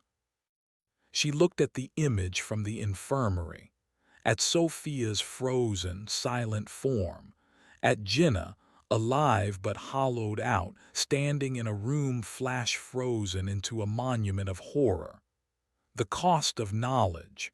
Helios was right, and the cost of preserving her ghosts would be their own extinction. Her ambition felt like a tumor in her gut, a sickness that had led them all to this point. The thrill of discovery, the pride of her miracle specimen. It had all curdled into a profound and bitter shame. The matron was her child. The skitterlings were her grandchildren. This apocalypse was her legacy. "Do it," she whispered. Her voice was cracked, broken. "What was that?" Mac asked, leaning closer to his camera. "Do it," she repeated, her voice stronger now, forged in the fires of her own guilt. "Flood the cryovaults, destroy them all." Max stared at her for a long moment, searching for any hint of doubt. He found none. He nodded once, a sharp, decisive motion. "Helios, authorize emergency protocol Colmac Epsilon. Prepare to open the primary coolant reservoirs and flood all cryostasis sections." Warning. The AI's voice was immediate and sharp, the first time Kalen had ever heard it deviate from its calm monotony. Protocol Epsilon will result in the total and irreversible loss of 99.8% of all biological assets. This action is in direct violation of Prime Directive 2. Preserve all Ark assets. Prime Directive 1 is to preserve human life, Mac roared. And I am the chief engineer. I am telling you the assets are no longer safe. The entire facility is the containment risk. Now, open the reservoirs. Executing a command that violates a prime directive requires a unanimous confirmation from all senior staff, Helios stated. A new voice, raw and ragged, cut through the calm. It was Jenna speaking from the frozen hell of the infirmary. Confirmation code Osigina Delta. I confirm the order. 2 of 3. They both looked at the camera in Kalen's lab, waiting. Confirmation code read Kalen Omega, she said, sealing the fate of her life's work. Destroy them. Unanimous confirmation received, Helios said. The synthesized voice sounded, for the first time, almost resigned. Executing Protocol Epsilon. Reservoir flood will commence in 5 minutes. All personnel must evacuate to designated safe zones on Sub-Level 1. The schematic of the Ark on their screens began to change. Entire sections lit up with a pale blue warning light. The cryo vaults, the sample analysis labs, the genetic archives. 90% of the station was about to become a death zone. Jenna, you need to move, Mac ordered. Get to the central elevator. It's your only way up. I will keep the path clear. What about you? Jenna asked, her voice flat. The master valve controls are here in engineering. I have to stay to make sure the AI doesn't try to stop the flood. I'll meet you at the elevators. And you, Kalen. Kalen looked around her lab, her tomb. The steel shutters were still down. Helios opened the lockdown on Biolab 3. Negative. Biolab 3 is the origin point of the containment breach. The quarantine protocol cannot be lifted. She was trapped, a prisoner of her own mistake. Mac, I can't get out. Mac's face tightened. He furiously typed at his console. Helios is refusing to release the seal. It says you are a vector, a potential carrier. Of course. She had been in the same room as the matron. She had touched the container that held it. In the AI's cold calculus, she was already a casualty. There's a maintenance hatch in the floor, she said, her mind racing, recalling blueprints she had studied years ago. It leads to a service crawlspace that connects to the main ventilation trunk. Kalen, no, Max said. The vents, they're full of those things. They will be frozen, she countered. The flood will hit the ventilation system first. The coolant will get there before I do. It's my only way out. It's too risky. Everything is risky now, Marcus, she said, a strange sense of calm settling over her. The choice was made. All that was left was survival. She located the heavy steel plate in the floor, its edges perfectly flush with the tiles. A recessed wheel lock was set in its center. It was stiff with disuse. She put all her weight into it, her muscles straining. With a groan of protesting metal, it began to turn. The 5-minute countdown chimed on her console. 4 minutes. Jenna's voice came over the comm, tense and hurried. I'm moving. The corridor outside the infirmary is a statue garden. They're all frozen. It's quiet. It won't stay quiet for long, Mac warned. The flood will cause pressure ruptures all over the station. Pipes will burst. Walls will collapse. The whole place is going to tear itself apart. You need to hurry. 3 minutes. Kalen finally got the hatch unlocked. She lifted the heavy plate. A wave of musty, cold air washed over her. The crawlspace below was a black pit, a tangle of pipes and wires. She had no light other than the glow from her console. 2 minutes. I have to go, she said into her calm. She looked one last time at the sterile white lab that had been her sanctuary and her prison. Her work here was done, a failure of historic proportions. She swung her legs into the opening and lowered herself into the darkness. 1 minute. Her feet found a solid pipe. She clung to the edge of the opening, her calm pressed to her ear. Mac, Jenna, I'll see you at the elevator. Godspeed, Kalen, Mac said.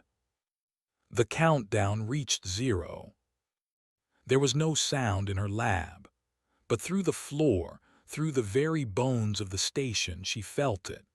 A deep, seismic shudder, far more powerful than the tremor that had started it all. It was the roar of 1,000 broken dams, the sound of an Arctic ocean being unleashed inside the walls. A low, powerful groan echoed through the crawlspace as the pipes around her began to strain, their metal contracting in the sudden, violent cold. A fine, white mist began to drift through the crawlspace, carrying the scent of absolute zero. The flood had begun. She let go of the ledge and dropped fully into the darkness, the sound of the station tearing itself apart all around her. The ghosts of the Ark were screaming. Chapter 10. The Frozen Labyrinth. The crawlspace was a claustrophobic nightmare of pipes and conduits, a mechanical intestine through which Kaelin crawled on her hands and knees. The darkness was absolute, broken only by the intermittent, desperate beam of the small flashlight she'd grabbed from a lab emergency kit. The air was frigid, each breath a painful razor in her lungs. The shuddering of the station was a constant, gut-loosening vibration that threatened to shake her from her precarious perch onto the tangle of wires below. The mist of cryocoolant was getting thicker, a rolling ground fog that clung to the floor of the crawlspace. She could hear the roar of the main flood far below her, a sound like a continuous avalanche. Here and there, a sharp crack echoed through the space as a smaller pipe, unable to handle the thermal shock, burst open, spewing a jet of supercooled gas that flash-froze everything it touched. She navigated a treacherous path, her gloved hands slipping on pipes that were now coated in a treacherous, clear layer of ice. Her comm crackled. "Kaelin, do you read me?" It was Mac. His voice was distorted by static. "I read you," she gasped, her teeth chattering. "I'm in the service tunnels above sublevel 2. It's a mess in here." "Jenna, at the elevator shaft, but the car is offline," he reported. "Helios took the whole system down. It's citing structural instability. I'm trying to override it, but the power grid is fluctuating wildly. I'm not sure how long I can keep engineering stable." "Just keep Jenna safe," Kaelin said, pulling herself over a massive, ice-crusted duct. Her flashlight beam swept across the tunnel ahead, and she froze. Not 10 feet away, wedged between two large pipes, was a skitterling. It was frozen solid, a grotesque sculpture of gray flesh and teeth, its limbs locked in a frantic climbing motion. Its multiple black eyes were milky and dead. It was the first one she had seen this close. She felt a revulsion so strong it almost made her lose her grip. She forced herself to move, crawling past the frozen horror, trying not to look at it. Then she saw another, and another. The crawlspace was a charnel house. They had been everywhere just as she had feared. Now they were statues, frozen in the act of scurrying, of hunting. She passed one that was in the process of chewing through a thick power cable, its mouth still open, a rime of frost coating its needle-like teeth. She finally reached the main ventilation trunk, a massive, rectangular tunnel wide enough to stand in. The floor was a solid sheet of ice, and the roar of the air circulation fans was gone, replaced by an eerie silence. She took a tentative step onto the ice, her boots slipping. This was the path to sub-level 1. But which way? Mac, I'm in the primary ventilation trunk. I need a direction to the elevator access ladder. Hold on. The static hissed for a long moment. Okay, according to the schematic, you need to head north for about 200 meters.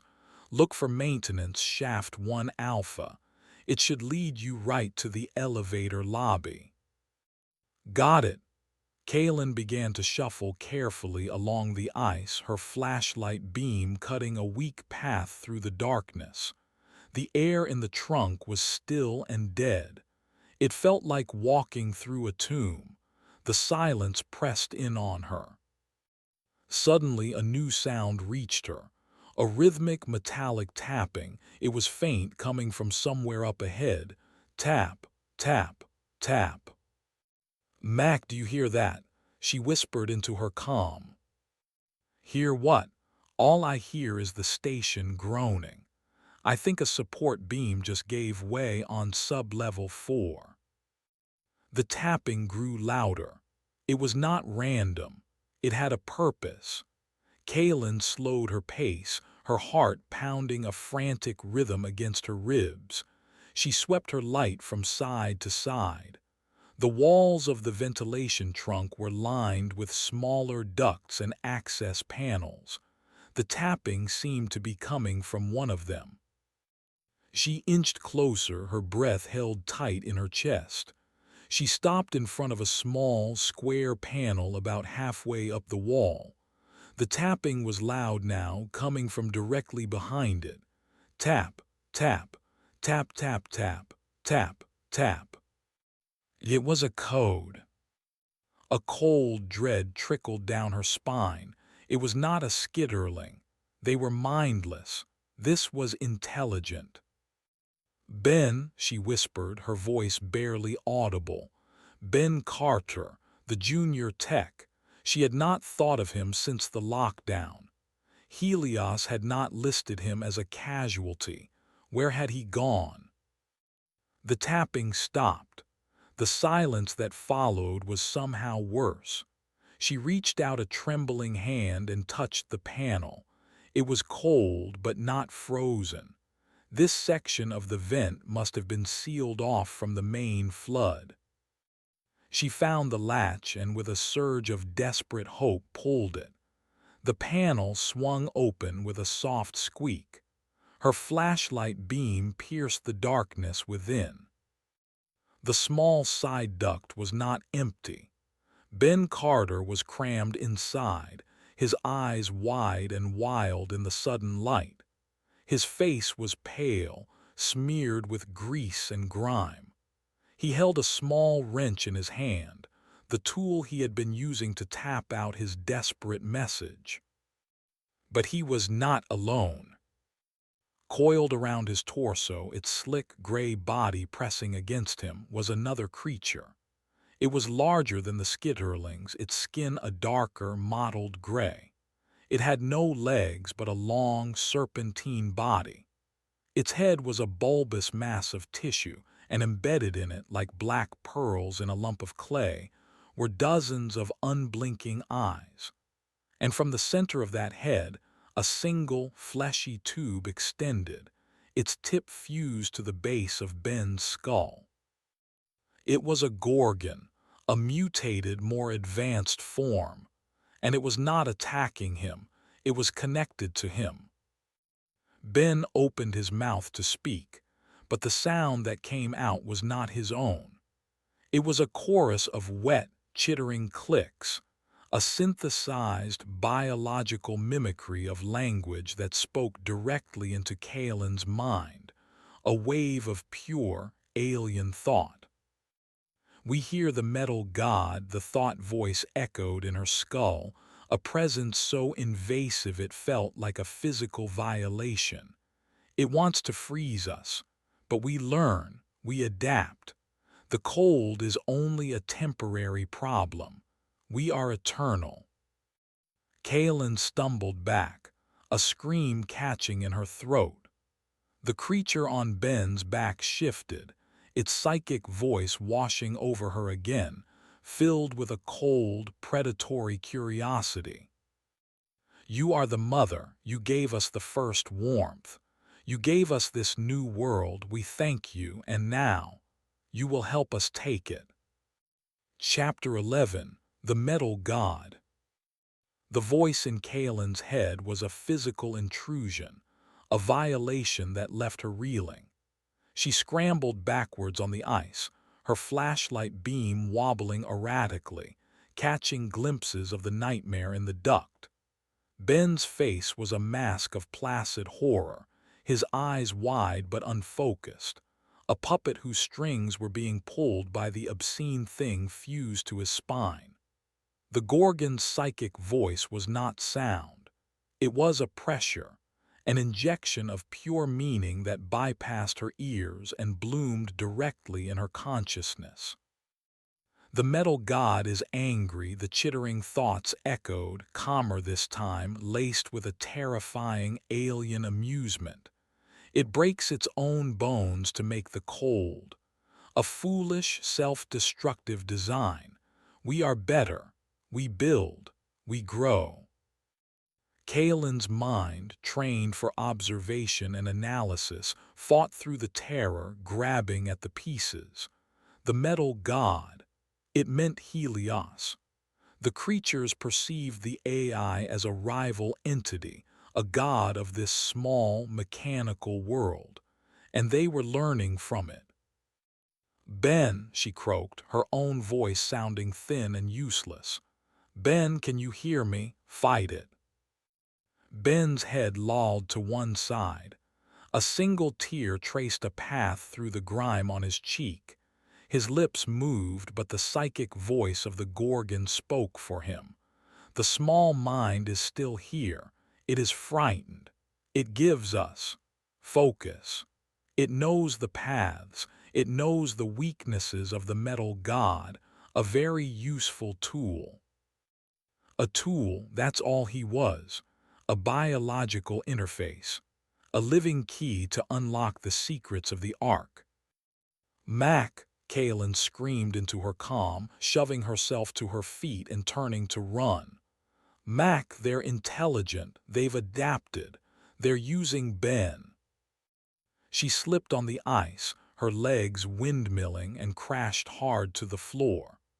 The flashlight skittered away, its beams spinning wildly into the darkness. She was plunged into a disorienting twilight, the only light coming from the open duct behind her. Kaelin, what's happening? Mac's voice was frantic, buried in a fresh wave of static. I'm getting massive energy readings from your position. It's not a life sign, it's like a neural network. The Gorgon's voice returned, closer now, and Kaelin realized with a surge of pure panic that it was moving, slithering from the duct with its human puppet in tow. The other mind. The one who breaks the bones. The engineer. He is trying to lock the paths, but the small mind knows other ways. The metal god has many secrets. Kaelin scrambled away, crab-walking backwards on the ice. The shape of Ben and the creature fused to him was a terrifying silhouette against the faint light. Mac, it knows what you're doing. It's using Ben's knowledge of the station against you. I know, Mac's voice was grim. It just rerouted the primary power conduit for the elevators through an auxiliary system I didn't even know was still online. It's trying to get the elevator working. Jinnah, get away from the doors. I can't. Jinnah's voice cut in tight with alarm. The doors are opening from the inside. Kalen's blood ran cold. The creatures weren't just trying to survive the cold. They were actively fighting back, using the station's own systems. This wasn't a mindless swarm anymore. It was an army with a general. The Gorgon stopped its advance. Its psychic voice focused on Kalen with an intensity that made her skull ache. You are the mother, you have a purpose, you carry the spark. You will open the final door, the one that leads to the great cold, to the sky. The final door, the surface. It wanted out. It wanted the world. The realization hit her with the force of a physical blow. This wasn't about conquering the Ark was just the nursery, the cradle. It was aiming for the planet. She finally found the flashlight, its beam weak and flickering. She shone it on the creature. The Gorgon had almost fully emerged from the vent. Its long, serpentine body was coiled on the ice, and it held Ben upright, his feet dragging uselessly. The fleshy tube connecting it to his neck pulsed with a faint, internal light. It was feeding him, keeping him alive while it drained him of everything he was. A new sound reached her, a low, powerful hum from the far end of the ventilation trunk. A massive fan, one of the primary atmospheric regulators, was beginning to spin. "Mac, what's that?" "It's not me," he shouted. "The creature. It's activating the ventilation system, but it reversed the polarity. It's not going to vent the coolant gas, it's going to suck it back in. It's trying to warm the station back up." The psychic voice laughed, a sickening, silent cascade of amusement. The metal god's weapon is also its weakness. All this cold, so much potential energy, we will use it, we will convert it, we will grow. Kalen watched in horror as the giant fan blades began to turn faster, creating a powerful suction that pulled at her clothes. The icy mist that filled the trunk began to flow towards the fan, a river of white vapor disappearing into the roaring machine. The temperature in the trunk was already rising. The thin layer of ice on the floor began to glisten, to melt. The frozen statues of the skitterlings would not stay frozen for long. She had a choice.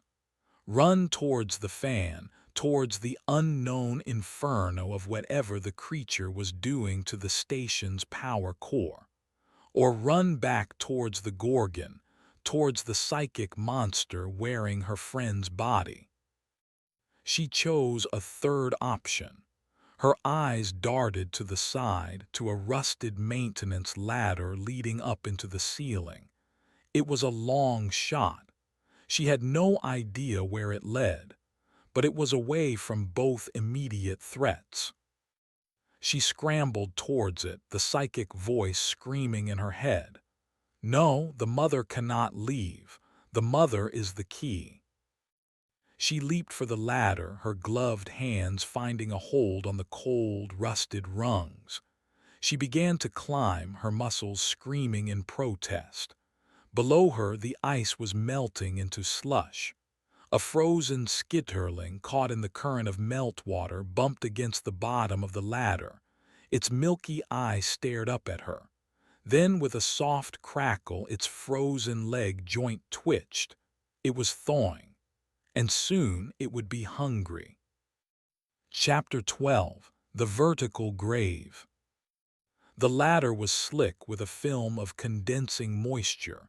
each rung a treacherous handhold. Kaelin climbed with a desperate, burning strength. Her world narrowed to the few feet of rusted metal illuminated by her flickering flashlight. The psychic screams of the Gorgon battered against her mind, a torrent of commands and threats that she fought to block out. Below, the great fan roared, a hungry god drinking the cold, and the sound of cracking ice was now joined by a wet, slurry-like noise, the sound of the frozen swarm beginning to thaw. She reached the top of the ladder and pushed against a heavy grate. It shifted with a groan of rusted metal. She shoved with her shoulder, grit in her teeth, and it swung open. She hauled herself through the opening into another tight, dark space. It was a service junction, a nexus of conduits and fiber-optic cables that hummed with latent power. The air here was warmer, drier. She slammed the grate shut, the sound of the fan and the psychic voice diminishing, though not disappearing entirely. She was safe for a moment. Her comm crackled. It was Jinna's voice, sharp and breathless. "Kaelin, Mac, are you there? The elevator, it's moving. It's coming up from the lower levels." "Get away from it, Jinna." Mac's voice was a frantic shout. "It's not under my control." "I can't. It's sealed the lobby doors. I'm trapped with the shaft." Kaelin's heart seized. She pictured Jinna, alone in the small lobby, the indicator lights climbing, signaling the approach of a metal box that would not hold a rescuer but a monster. She looked around the junction, her light playing over the bundles of cables. One thick, heavily insulated cable was labeled in stark white letters: Elevator, Primary Power and Control. She did not hesitate. She pulled the emergency axe from the wall-mounted safety kit, a tool she had only ever seen used in drills. It was heavy, brutally simple. She swung it with all her strength against the thick cable. The first blow bit deep, sending a shower of sparks into the darkness. The hum of the junction intensified. She swung again and again, a frantic, rhythmic chopping. She was severing a nerve, amputating a limb of the station to save the body. On the fourth swing, the axe cut through the final strand. The cable exploded in a blinding flash of blue-white light that threw her back against the wall. The hum died. The lights on her comm unit flickered and went dark. She had cut her own lifeline, but she might have saved Jinna. She lay on the floor for a moment, her vision swimming with purple spots, the smell of ozone sharp in her nostrils. Silence. The blessed, beautiful silence of dead machinery. She fumbled for her comm, but it was useless, a dead piece of plastic. She was truly alone now, blind and deaf to the rest of the station. She pushed herself up, her entire body aching. The flashlight miraculously still worked. She had to keep moving. She chose a direction at random and began to crawl through a narrow passage, following a bundle of smaller cables. She had no idea where she was going, only that it was away from the ventilation trunk, away from the Gorgon. The passage opened into a wider space. She stood up, her light sweeping around her. She was in a place she had only seen on schematics. It was the central utility shaft, a massive vertical chasm that ran the full 2-kilometer height of the Ark. Walkways and ladders crisscrossed the void at various levels, connecting the different sections. It was the station's spine. And it was no longer empty. The cryo-flood had not been uniform. It had flash-frozen entire sections, but others it had only damaged. Pipes had burst everywhere. From 100 different ruptures, water and coolant had rained down into this central shaft. The result was a breathtaking and horrifying spectacle. Massive icicles, some as thick as ancient trees, hung from the walkways above, stretching down into the darkness below. The walls of the shaft were coated in a thick, gnarled layer of ice, a vertical glacier. Waterfalls of cryocoolant, frozen in midair, formed impossible, twisting sculptures of white and blue. It was a cathedral of ice, a frozen, vertical grave. But it was the inhabitants that made her blood run cold. The skitterlings had been here, too. Trapped on the walls, on the ladders, on the walkways, they were now part of the icy tableau. Hundreds of them were frozen into the glacier wall, their gray bodies like fossils in amber. A cluster of them were caught in a frozen waterfall, their limbs tangled in a silent, icy scream. An entire squad seemed to have been trying to climb a ladder when a burst of coolant hit them, freezing them into a grotesque spiral staircase of dead flesh.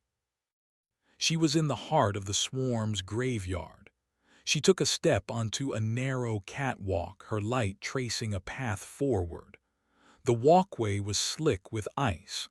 1,000 dead, black eyes watched her from the walls. The silence was absolute, the silence of a world that had died in a single, frozen moment. Then she heard a sound.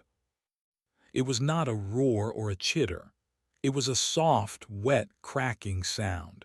It came from above. She tilted her head back, aiming her light upwards. Far above, one of the massive icicles that hung from the ceiling of the shaft shuddered. A crack appeared on its surface. Then another. It was not melting. Something was moving inside it. A dark shape obscured by the milky ice shifted within the frozen prison. It was larger than a skitterling, much larger. As she watched, a long, powerful limb, ending in a trio of wicked-looking claws, punched through the side of the icicle. It was followed by another. The creature was breaking itself out. Kaelin realized the horrifying truth. The cryoflood had not killed all of them. For some, the larger, more resilient ones, it had only been a temporary prison, a chrysalis, and the warming of the station by the Gorgon's fan was the signal to hatch.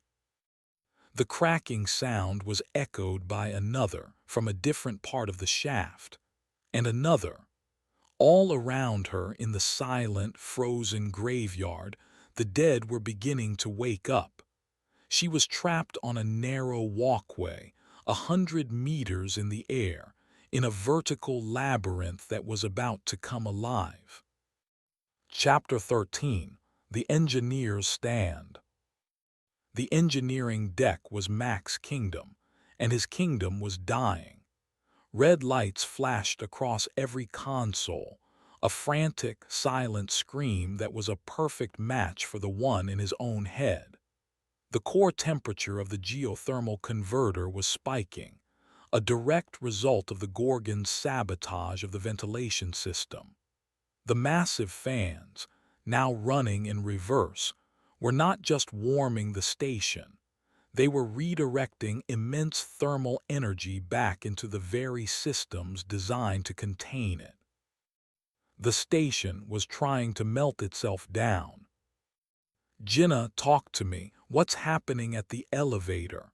he yelled into his comm, his voice hoarse. Kaelin's channel had gone dead moments after the power surge. He had to assume the worst. Now only Jinnah was left. "The doors." They stopped halfway. Her voice came back strained. "I see something in the shaft. It's tangled in the cables." Mac pulled up the shaft's maintenance camera. The image was distorted, flickering with static, but he could see it. It was not a skitterling. It was a nest, a huge, pulsating mass of organic matter and stolen station components, fused to the underside of the elevator car. It looked like a cancerous growth of wires and flesh, and embedded in it were dozens of glowing, egg-like sacs. The Gorgon had not just been trying to activate the elevator.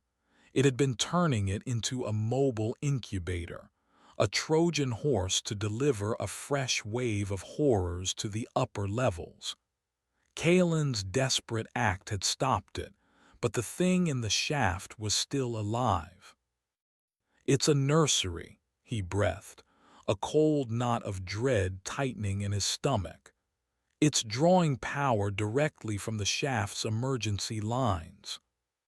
"It's growing, Mac. I can see it pulsing." Mac knew he was out of time. He could not fight this war from a console anymore. The station's brain, Helios, was compromised, a tool for the enemy. The station's nervous system, its power grid, was being hijacked. All he had left was the station's heart and its muscle. He turned from the main console and strode towards a heavy, steel locker in the corner of the room. He keyed in a code, and the door hissed open. Inside was not a fire extinguisher or a medical kit. Inside was his last resort. It was an engineering exoskeleton, a piece of equipment usually reserved for heavy salvage and deep core maintenance. It was a brutal-looking frame of hydraulic limbs and reinforced plating, with two massive, pincer-like claws for hands. It was not a weapon. It was a tool. But in Mac's hands it would become a battering ram. He backed into the frame, the cold metal clamping onto his torso and limbs. He pulled the neural interface helmet over his head. The world dissolved into a sea of diagnostic data and tactical overlays. He took a step. The exoskeleton mirrored him, its heavy metal foot slamming onto the deck with the force of a wrecking ball. The low hum of the engineering deck was now joined by the high-pitched whine of hydraulics. He was no longer just a man. He was a machine. "Jinnah, I'm coming to you," he said, his voice now slightly distorted by the suit's internal speakers. "But I'm not taking the corridors." He turned to face the wall, a solid plate of reinforced steel that separated the engineering deck from the central utility shaft. He engaged the magnetic clamps on his boots, locking himself to the floor. He raised the suit's right arm, the massive claw whirring as it opened and closed. "What are you doing?" Jinnah asked. "Making a new door," he replied. He swung. The claw, powered by hydraulics that could crush solid rock, punched through the steel wall as if it were cardboard. A shower of sparks and torn metal exploded into the room. A blast of frigid, damp air from the vertical shaft washed over him. He swung again and again, tearing a man-sized hole in the wall of his own kingdom. He stepped through the jagged opening onto a narrow service gantry, the 2-kilometer drop of the central shaft yawning before him. The view was the frozen hellscape Kalen had discovered, a world of ice and frozen monsters, and in the distance he could see them, the waking ones. Creatures, larger and more heavily built than the skitterlings, were breaking free from their icy prisons, their movements slow and clumsy at first, but growing stronger with every passing second. He called them brutes in his mind. "Okay, Jinnah," he said, his voice a low growl of determination. "I see your position across the shaft. I'm on my way." He began to cross the gantry, his heavy, magnetic boots locking him to the icy metal. He was a single mechanical knight in a cathedral of monsters. A brute, now fully free from its icy shell, let out a guttural roar from a ledge below. It was a deep, chest-rattling sound that promised violence. It fixed its cold, intelligent eyes on Mac's exosuit, and with a terrifying leap, bounded from its ledge to the glacier-coated wall, its claws finding purchase in the ice as it began to climb towards him. Mac did not slow down. He locked his left foot to the gantry and swung his right arm back. The pincer claw whirred. The brute was fast, scrambling up the ice wall with unnatural speed. It was almost upon him, its massive, jaw-like mandibles snapping open. "Hey, ugly," Mac grunted as if swatting a fly. "Get off my station." He swung the claw in a devastating arc. It connected with the brute's head with a sickening crunch of chitin and bone. The creature was swatted from the wall, its body tumbling end over end into the darkness of the shaft, its roar cut short. Mac did not even watch it fall. He had 100 more to get through. He was slow and they were fast. He was one and they were many. But every inch of this station was his, every pipe, every wire, every bulkhead. And he would be damned if he let these things have it without a fight. He took another heavy, thunderous step, the sound of his mechanical advance echoing through the vertical grave. He was no longer just the engineer. He was the station's immune system. He was its fist. Chapter 14: The Whispering Hive. Trapped in the elevator lobby, Jinnah was a prisoner in a box made of steel and fear. The half-open elevator doors were a mouth, promising a gruesome death. Through the gap, she could see the pulsating, organic mass of the nest fused to the car, its fleshy surface writhing. The egg sacs embedded in it glowed with a sickening internal light, and she could see shapes moving within them. They were close to hatching.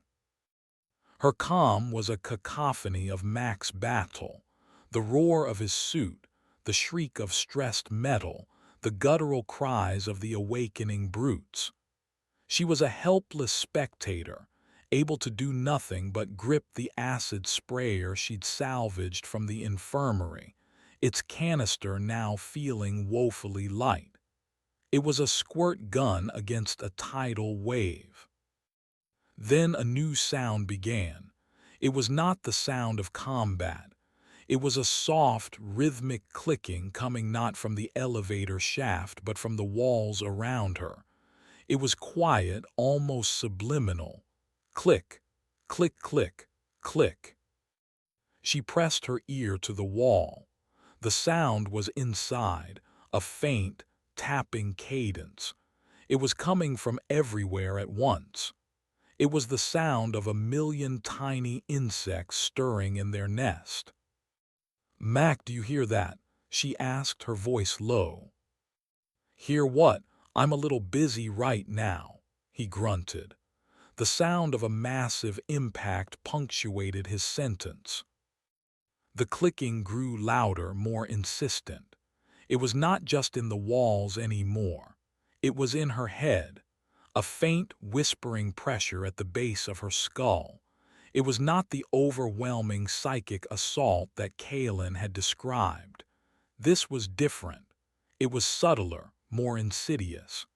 It was 1,000 tiny voices whispering at once, a meaningless, chittering chorus that threatened to overwhelm her senses. She stumbled back from the wall, her head throbbing. The whispering was growing stronger, coalescing. It was trying to form words, to find a pattern in the chaos.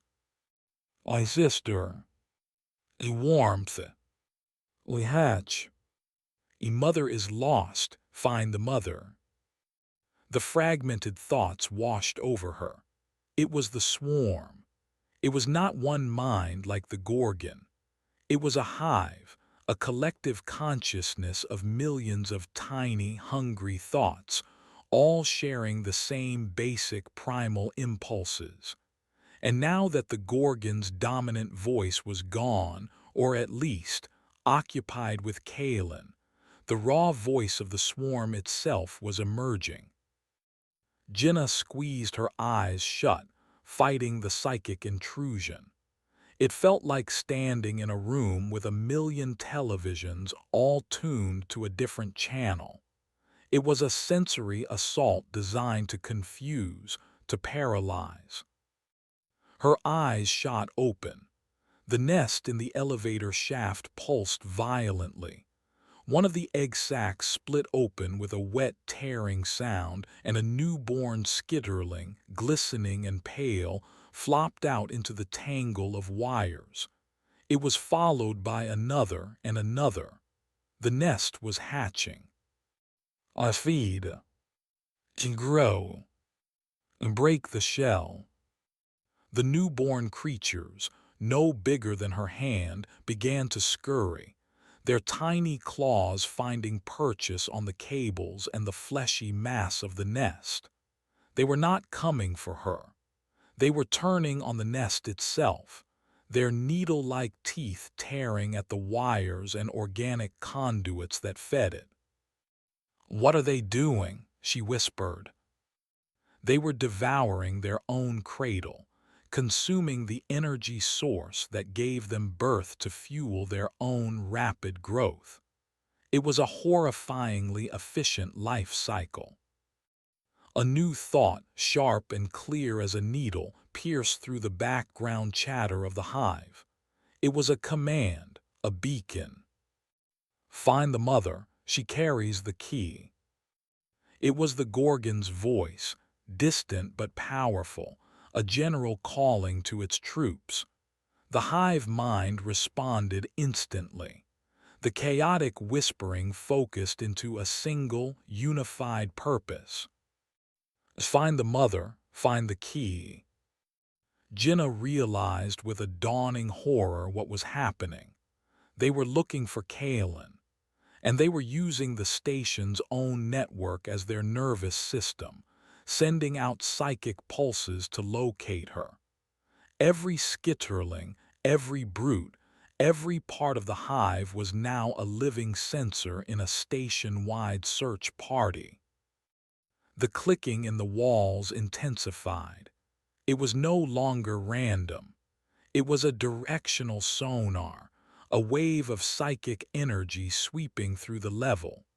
She could feel the pulse pass through the lobby, through her own body, and continue on, a ghostly, silent probe searching for the one who had started it all. She had to warn Kalen, but her calm was dead. She was cut off. She looked at the half-open elevator doors, at the swarming mass of newborn creatures. She looked at the sealed lobby doors behind her. She was trapped. But then she saw it, a small, overlooked detail in her steel prison, a maintenance panel near the floor used for accessing the lobby's fire control system. It was a long shot, a desperate, insane idea, but it was the only one she had. She ran to the panel and tore it open.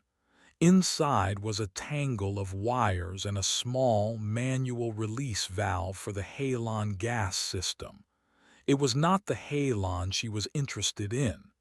It was the pipe it was connected to. A pipe that led, she hoped, into the adjacent corridor.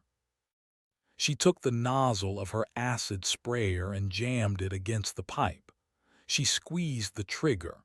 The corrosive acid hissed as it ate through the soft copper of the pipe. It was a slow, agonizing process. Behind her, the newborn skitterlings, having consumed the nest, were beginning to grow, their bodies swelling, their limbs elongating. They were starting to turn their attention towards the gap in the doors, towards her. The acid finally broke through. A small hole appeared in the pipe. It was not big, but it was enough. She pressed her lips to the opening, the metal cold against her skin. "Kalen!" she screamed into the pipe, her voice echoing in the enclosed space. "Can you hear me? They're hunting you. They're using the station to find you, the hive. The hive is awake." She had no idea if the sound would carry, if it would reach the isolated pocket of the station where Kalen was fighting for her own life. It was a message in a bottle, thrown into an ocean of steel and ice and whispering monsters. Chapter 15. Echoes in the Pipes. Kaylin clung to the rungs of the maintenance ladder, her knuckles white, her body trembling with exhaustion and cold. The sounds from the main utility shaft were a symphony from hell, the guttural roars of the awakening brutes, the sickening crack of ice as they broke free, and the constant, wet slithering of the thawing swarm. Her only path was up, into the unknown darkness of the station's upper superstructure. She climbed past another level, her flashlight beam revealing a small, circular opening, a pressure equalization duct. It was barely wide enough to crawl through, but it was a path away from the vertical grave. With the last of her strength, she pulled herself into the duct, collapsing onto the cold metal floor. The sounds of the main shaft receded behind her. For a moment there was silence. And in that silence she heard it. It was a voice, faint and distorted, echoing from the very metal of the pipe around her. It was thin, reedy, and laced with desperation. "Hunting you. They're using the station to find you, the hive. The hive is awake." Kalen's head snapped up. "Jinnah," she whispered, her voice a raw croak. The voice was gone, replaced by the low hum of the station's ambient systems. Was it real? Or was her mind, battered by the Gorgon's psychic assault, finally shattering? She pressed her ear to the pipe, straining to hear, to believe. Another sound reached her, a soft, rhythmic clicking. It was the sound Jinnah had described over the comms before she was cut off. It was distant at first, a barely perceptible tick, tick, tick, but it was getting closer. It was traveling through the pipes, a wave of sound moving through the station's metallic bones. "The hive is awake." Jinnah's warning was real. This was the sonar, the psychic pulse of the swarm, sweeping through the ark it was hunting her. Panic, hot and sharp, flared in her chest. She had to move. She began to crawl, her flashlight beam bouncing erratically in the narrow duct. The pipe was a maze, branching off in multiple directions. She had no map, no guide. She was a rat in a labyrinth, and the Minotaur was a million hungry mouths. The clicking grew louder, closer. She could feel it now, a faint vibration in the metal beneath her hands. It was as if the station itself had a heartbeat, a sick, alien pulse that was zeroing in on her. She took a turn at random into a smaller, tighter duct, scraping her shoulders on the rough metal. The clicking sound seemed to recede slightly. She had guessed right. She pushed onward, her movements frantic. She was not just running from the creatures anymore. She was running from a sound, from a thought. The duct ended abruptly at a ventilation grate. She pushed against it. It was screwed shut. She fumbled in her pockets, her numb fingers finding a small multi-tool she always carried. She began to work on the screws, her hands shaking so violently she could barely fit the driver into the slots. The clicking returned, louder than before. It had corrected its course. It was coming right for her. She could feel the vibration intensifying, a low thrum that seemed to resonate with the fluid in her own skull. Fragments of the hive's thoughts began to bleed through, raw and unfiltered. A mother, a warmth close, a hunger. She worked faster, a sob catching in her throat.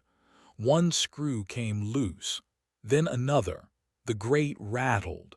The clicking was deafening now, right on top of her. The psychic pressure was immense, a physical weight crushing her mind. The last screw fell away. She kicked the grate open and scrambled through, tumbling out into a large, dark space. She landed hard on a metal floor, the multi-tool flying from her hand. She was in a vast, cavernous room. Her flashlight beam swept across the space, revealing towering shapes shrouded in dusty tarps. She recognized the place instantly. It was the primary hangar bay, where the heavy excavation machinery and transport vehicles were stored. It was a place that had been dormant since the Ark's construction was completed, a forgotten corner of the station. She had found a hiding place. She got to her feet and looked back at the vent she had just escaped. A single, small skitterling poked its head out, its multiple black eyes fixing on her. It let out a high-pitched, chittering cry, a shout of discovery. Kalen's blood turned to ice. She had not been fast enough. Before the creature could alert the rest of the swarm, she acted on pure instinct. She grabbed a heavy metal pry bar from a nearby toolkit and lunged. She brought the bar down with all her might.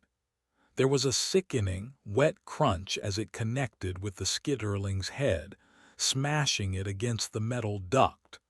The creature convulsed and then lay still, its body oozing a thick, viscous fluid. She stood over it, her chest heaving, the pry bar gripped tight in her hands. She had killed one of her children. There was no horror, no guilt, only a cold, hard certainty. She was no longer just the mother, the scientist, the victim. She was a survivor, and she was going to fight back. She turned and looked at the giant, shrouded shapes that filled the hangar. Under one of the tarps, she could see the massive, cleated treads of a geothermal drilling rig, a machine designed to chew through solid rock, a machine with its own independent power source, a machine the hive did not know existed. The hunt was no longer a one-way street. Chapter 16. The Weight of a World. Mac felt like a god of destruction. The exoskeleton moved as an extension of his own body, the heavy pincer claws scything through the swarming brutes with brutal efficiency. He was a single, unstoppable point of force on the narrow gantry, a bulwark against the tide. For every creature he smashed or threw into the abyss of the central shaft, two more scrambled up the icy walls to take its place. This was not a battle of tactics, it was a battle of attrition, and he was beginning to lose. A yellow warning light flashed on his tactical overlay. Hydraulic pressure, left arm, 74%. A brute had managed to score a deep gash in one of the suit's primary fluid lines. A fine mist of hydraulic fluid was venting into the frigid air. He was bleeding pressure, bleeding strength. "Jinnah status," he yelled, his voice a guttural roar as he backhanded another creature from the gantry. "The nest is gone," she replied, her voice shaky but clear. "The little ones ate it, now they're just growing and watching, waiting for something. "They're waiting for me to fall," Mac grunted. He took another step, the heavy clang of his boots a drumbeat of defiance. "Then they'll have a clear path to you." He was halfway across the shaft, the elevator lobby where Jinnah was trapped now agonizingly close. But the swarm was getting smarter. They were no longer attacking him one by one. They were coordinating. A group of them on the wall above began tearing at the ice, sending huge chunks of it raining down on the gentry. Mac was forced to use one arm to shield his helmeted head, leaving him vulnerable. A brute, larger than the others, with a heavily armored, beetle-like carapace, took the opportunity. It charged along the gantry, its head low like a battering ram. Mac tried to bring his damaged arm around, but it was too slow. The creature slammed into him with the force of a freight train. The world became a spinning, chaotic mess of torn metal and shrieking alarms. The suit's magnetic boots lost their purchase. He was falling. He hit the glacier-coated wall of the shaft hard, the impact rattling his teeth even through the suit's dampening system. He slid, scraping and bouncing down the near-vertical wall of ice for 50 feet before the suit's emergency systems kicked in. Heavy, serrated climbing pitons fired from the suit's legs and back, biting deep into the ice with a series of explosive cracks. He jerked to a stop, dangling precariously from the wall, the 2-kilometer abyss yawning beneath him. Warning: multiple system failures. Right leg actuator offline. Hydraulic pressure 42%. He was crippled. He tried to move his right leg, but it was unresponsive, a dead weight. The brute that had knocked him off the gantry was already scrambling down the ice wall towards him, its mandibles clicking in anticipation. This was it, the end of the line. He had fought his fight. He had bought Jinnah a few more minutes. He looked up at the distant, unreachable circle of the elevator lobby. He had failed. Then his eyes caught on something. A thick, armored conduit running down the wall just a few feet from his position. It was the primary power trunk for the entire lower half of the station. The lifeblood of the geothermal converter, his geothermal converter, carrying enough energy to power a small city. Enough energy to fry every single creature in this shaft. But to rupture it would mean a complete power failure for the lower station. The converters would go critical. The geothermal vent would destabilize. The very heart of the Ark would tear itself apart in a cataclysmic explosion. It was the ultimate scorched earth policy. It would kill the swarm, and it would kill him, and Jinnah, and Kaylin if she was even still alive. It was not just suicide, it was murder. The brute was almost upon him, its hot, foul breath fogging the ice. He looked at its cold, alien eyes. He saw the future it represented, a world consumed, a tide of devouring gray flesh spreading from this frozen tomb to cover the globe. He thought of his fishing boat in British Columbia, the quiet lapping of the water, the clean smell of the pines. A world without monsters. The weight of that world settled on his shoulders. He was just an engineer, a man who fixed things, but right now he was the only one who could make the decision. He was the only one who could pay the price. He disengaged the pitons on his back, letting his body swing on the remaining leg clamps until he was facing the conduit. He raised his one good arm, the heavy pincer claw whirring, its metal teeth glinting in the faint light. "I'm sorry, Jinnah," he whispered, his voice thick with a grief that had nothing to do with his own death. "I'm so sorry." He aimed the claw at the heart of the station, and with a final, defiant roar, he struck. Chapter 17. A Door in the Floor. The moment the pincer claw struck the power conduit, the world ended. For Jinnah, trapped in the lobby, the effect was instantaneous. The lights, the comms, the faint hum of life support, everything died. She was plunged into a darkness so absolute, so profound, that it felt like a physical weight.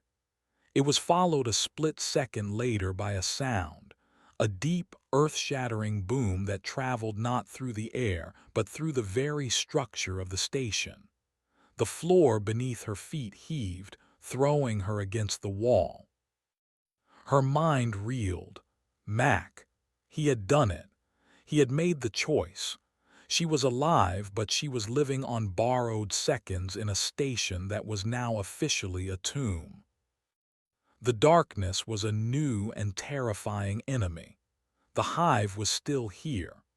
The newborn skitterlings in the elevator shaft were a silent, waiting threat. She fumbled for the emergency flash strips on her belt, her hands shaking. She tore one off and snapped it. A weak, ghostly green light filled the lobby, casting long, distorted shadows. The sight before her was a nightmare. The newborn skitterlings, their growth accelerated by the final surge of power before the blackout, were now the size of large dogs. They were crawling out of the elevator shaft, their pale bodies almost invisible in the gloom, their multiple black eyes glinting in the green light. They were no longer ignoring her. They were turning towards her, their movements slow, deliberate, and filled with menace. The hive's whispers in her mind had ceased, replaced by a single, overwhelming sensation that needed no words: hunger. She backed away, her acid sprayer raised, but she knew it was useless. There were too many of them. The canister was almost empty. This was a fight she could not win. She scanned her small prison, her eyes darting into every corner, searching for an escape that did not exist. The lobby doors were sealed. The elevator was a death trap. The walls were solid steel. Then her eyes fell on the floor. In the center of the lobby was a decorative metal grate, part of the original, more aesthetic design of the upper station. It covered a shallow drainage basin. It was not an escape route. It was just a drain. But as she stared at it, a memory surfaced. A conversation with Mac from months ago when they were complaining about the station's design flaws. They even put a redundant drainage line right under the main lobby, he had grumbled. Connects straight down to the old construction access tunnels. Pointless waste of money. Never even been used. The old construction tunnels. Tunnels that existed before the rest of the station was built. Tunnels that were not on Helios's main schematics. Tunnels the hive would not know about. It was a sliver of a hope, a 1 in a million chance. The skitterlings were advancing, fanning out to surround her. She ran to the grate, her boots clanging on the metal. It was heavy, set flush with the floor. There was no handle, no latch. It was designed to be permanent. She dropped to her knees, her fingers searching for a purchase on the narrow slots. Her nails bent and broke against the cold steel. The creatures were getting closer. She could hear the soft, wet slap of their feet on the floor. She could smell their foul, organic scent. She looked at her acid sprayer. One last, desperate gamble. She jammed the nozzle into the seam where the grate met the floor and squeezed the trigger. The last of the corrosive acid hissed out, pooling in the seam. It was not designed to cut through thick steel. It would take too long. A skitterling lunged. She scrambled back, kicking out with her heavy boot. She caught it in the side of its head, sending it skittering into one of its siblings. They recovered instantly, their cold eyes fixed on her. The acid was working, but too slowly. A thin wisp of smoke rose from the seam, but the grate was not budging. She was out of time. She was out of options. She stood up, raising the empty sprayer like a club, and prepared to sell her life as dearly as possible. And then from beneath the grate came a loud metallic clang. Jinnah froze. The skitterlings paused, their heads tilting in confusion. Another clang, louder this time. Something was hitting the grate from below. A voice, distorted and muffled by the steel, echoed up from the floor. "Jinnah, stand back." Jinnah stumbled backwards, her mind refusing to process what she was hearing. It was impossible. With a final, deafening crash, a section of the grate blew upwards, propelled by a tremendous force from beneath. Standing in the darkness of the tunnel below, silhouetted against a flickering, orange light, was a figure. It was massive, hulking, its shape inhuman. It was Kaelin, and she was wearing the front half of a geothermal drilling rig's cockpit like a suit of armor, a massive, gas-powered cutting torch roaring in her hand. Chapter 18: The Drill and the Hanger. The sight of Kaelin, clad in the mangled steel of a drilling machine and wielding a roaring cutting torch, was so surreal that for a moment Jinnah thought she had finally lost her mind. The skitterlings, momentarily confused by this new, noisy threat, hesitated. It was the only opening they would get. "Down here, now." Kaelin's voice was a ragged shout over the roar of the torch. Jinnah didn't need to be told twice. She sprinted and leaped through the jagged hole in the floor, landing hard in the narrow tunnel below. Kaelin immediately swung the massive section of grate back into place, plunging them into near-total darkness, illuminated only by the flickering flame of the torch. The sounds of the enraged skitterlings scratching and clawing at the steel above filled the tunnel. "What? How?" Jinnah stammered, her mind struggling to connect the scientist she knew with the soot-stained, wild-eyed woman in makeshift armor standing before her. "The hangar bay is on this level," Kaelin explained, her words clipped and urgent as she worked to brace the grate from below with a loose pipe. "The old construction tunnels run right underneath it. I found a drilling rig with a working power cell. I had to improvise." Jinnah looked at the roaring torch, then at Kaelin's scorched, determined face. "Improvise? Kaelin, you look like you just walked out of a war." "We are in a war," Kaelin said, her voice grim, "and we're losing." She finished bracing the grate and turned to Jinnah. The torchlight cast dancing shadows on the tunnel walls. "Mac, what happened?" Jinnah's throat tightened.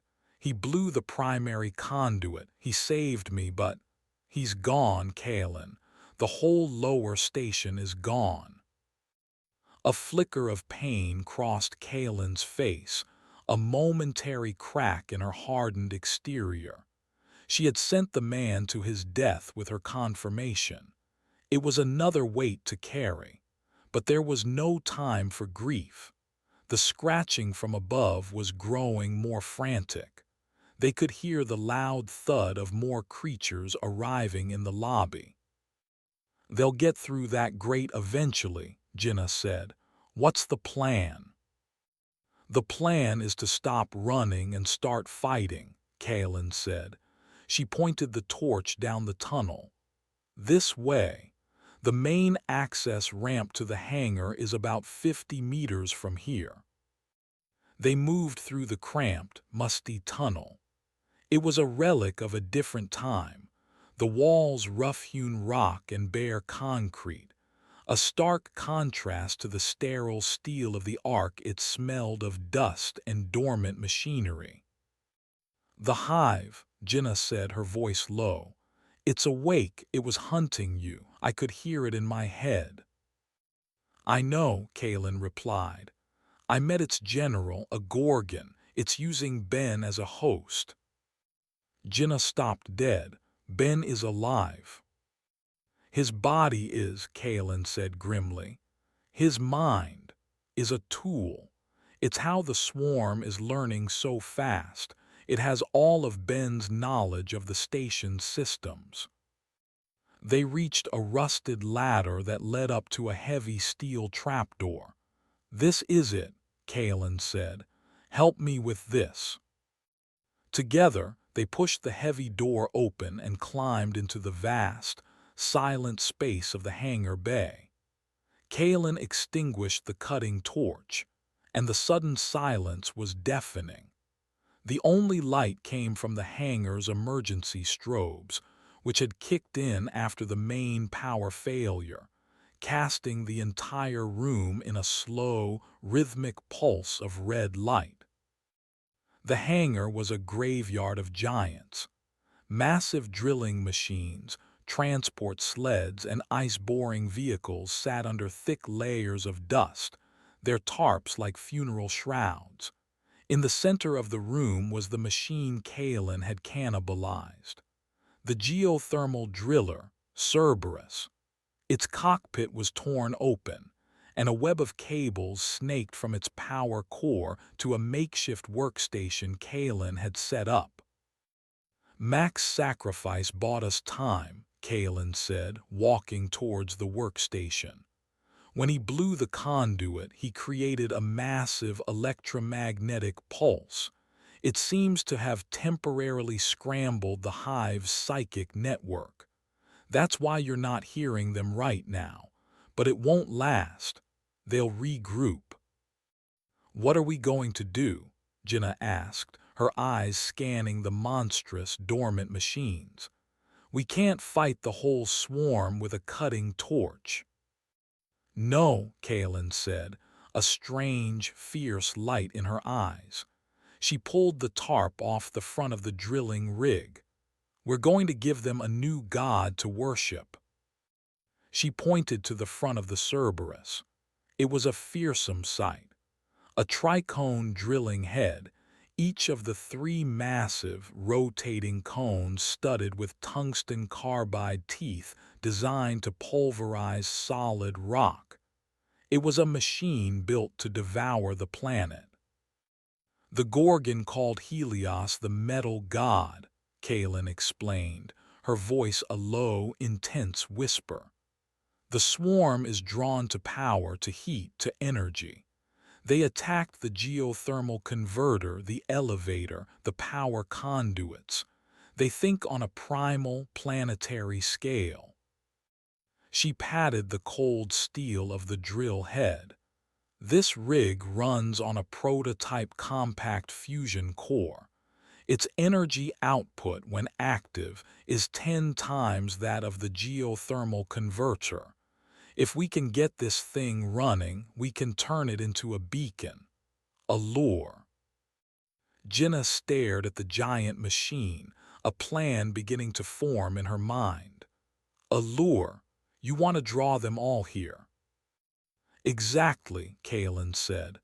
"We draw them all to the hangar bay, every skitterling, every brute, and the Gorgon. We get the entire hive in one place." "And then what?" Jinnah asked. "We can't fight them all at once, even with this thing."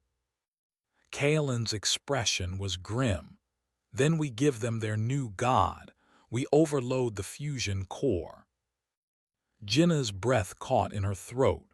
An overloading fusion core. The explosion would not just destroy the hangar bay.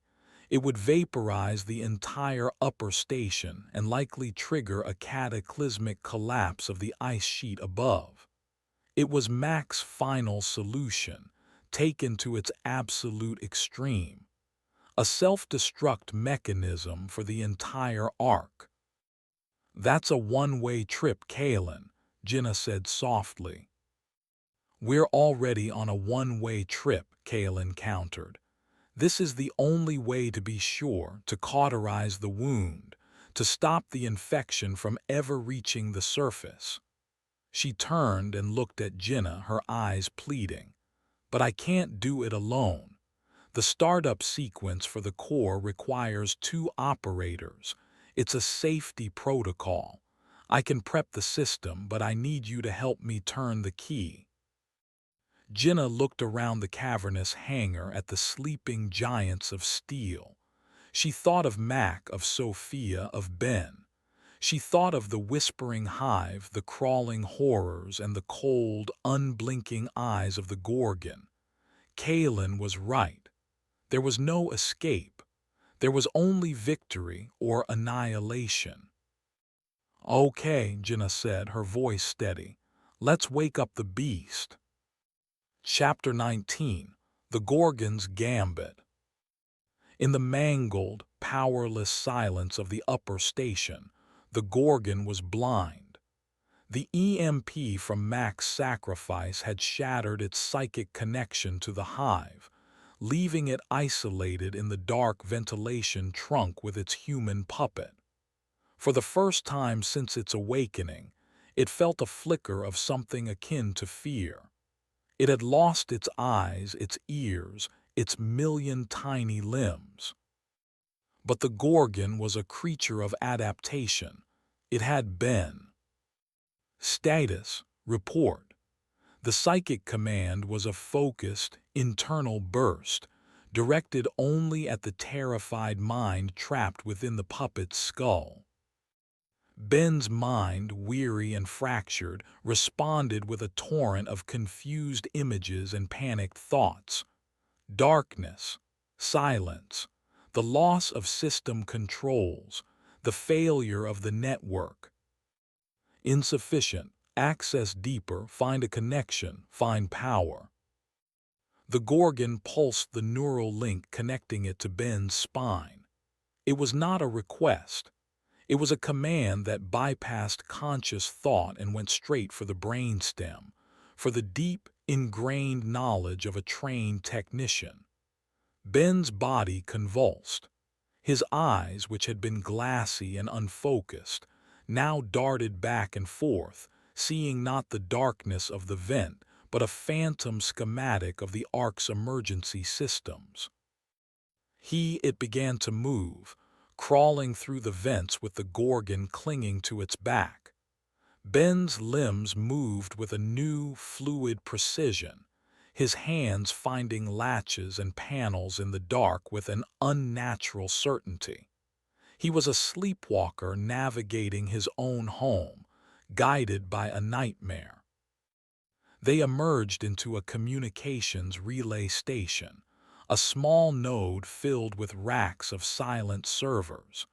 The emergency strobes cast the room in pulsing red light.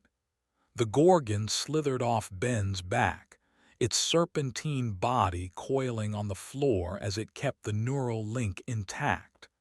It needed its puppet free to work. Restore a connection, find the mother. Ben moved like an automaton. His hands flew across a maintenance panel, prying it open. He began to reroute wires to bypass fried circuits, his movements a blur of expert desperation. He was trying to build a bridge, a tiny, isolated network, from the scraps of the old one. He was trying to relight a single candle in a hurricane. As he worked, the Gorgon extended a new appendage from its bulbous head.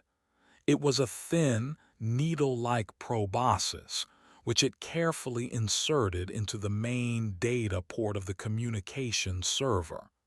It was not just using Ben's knowledge anymore. It was trying to interface directly. It was learning.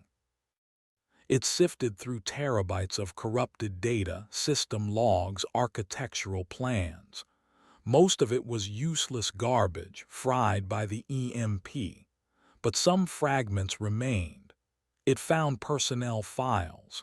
It saw the face of the mother, Reed Kalen, and linked it to the psychic scent it had been tracking. It found security footage, disjointed clips of the hangar bay of the dormant machines. It found technical readouts for a prototype fusion core. A concept formed in its alien mind, a strategic calculation of staggering intelligence. The mother was not running. She was building a nest, a weapon. She was creating a new source of power, a new beacon. A challenge, the Gorgon thought, a feeling of cold, predatory respect filling its consciousness. She offers a new god, a brighter fire. It would accept her challenge, but it would do so on its own terms. Ben let out a soft gasp as the final wire was connected. A single console on the rack flickered to life, its screen displaying a simple command prompt.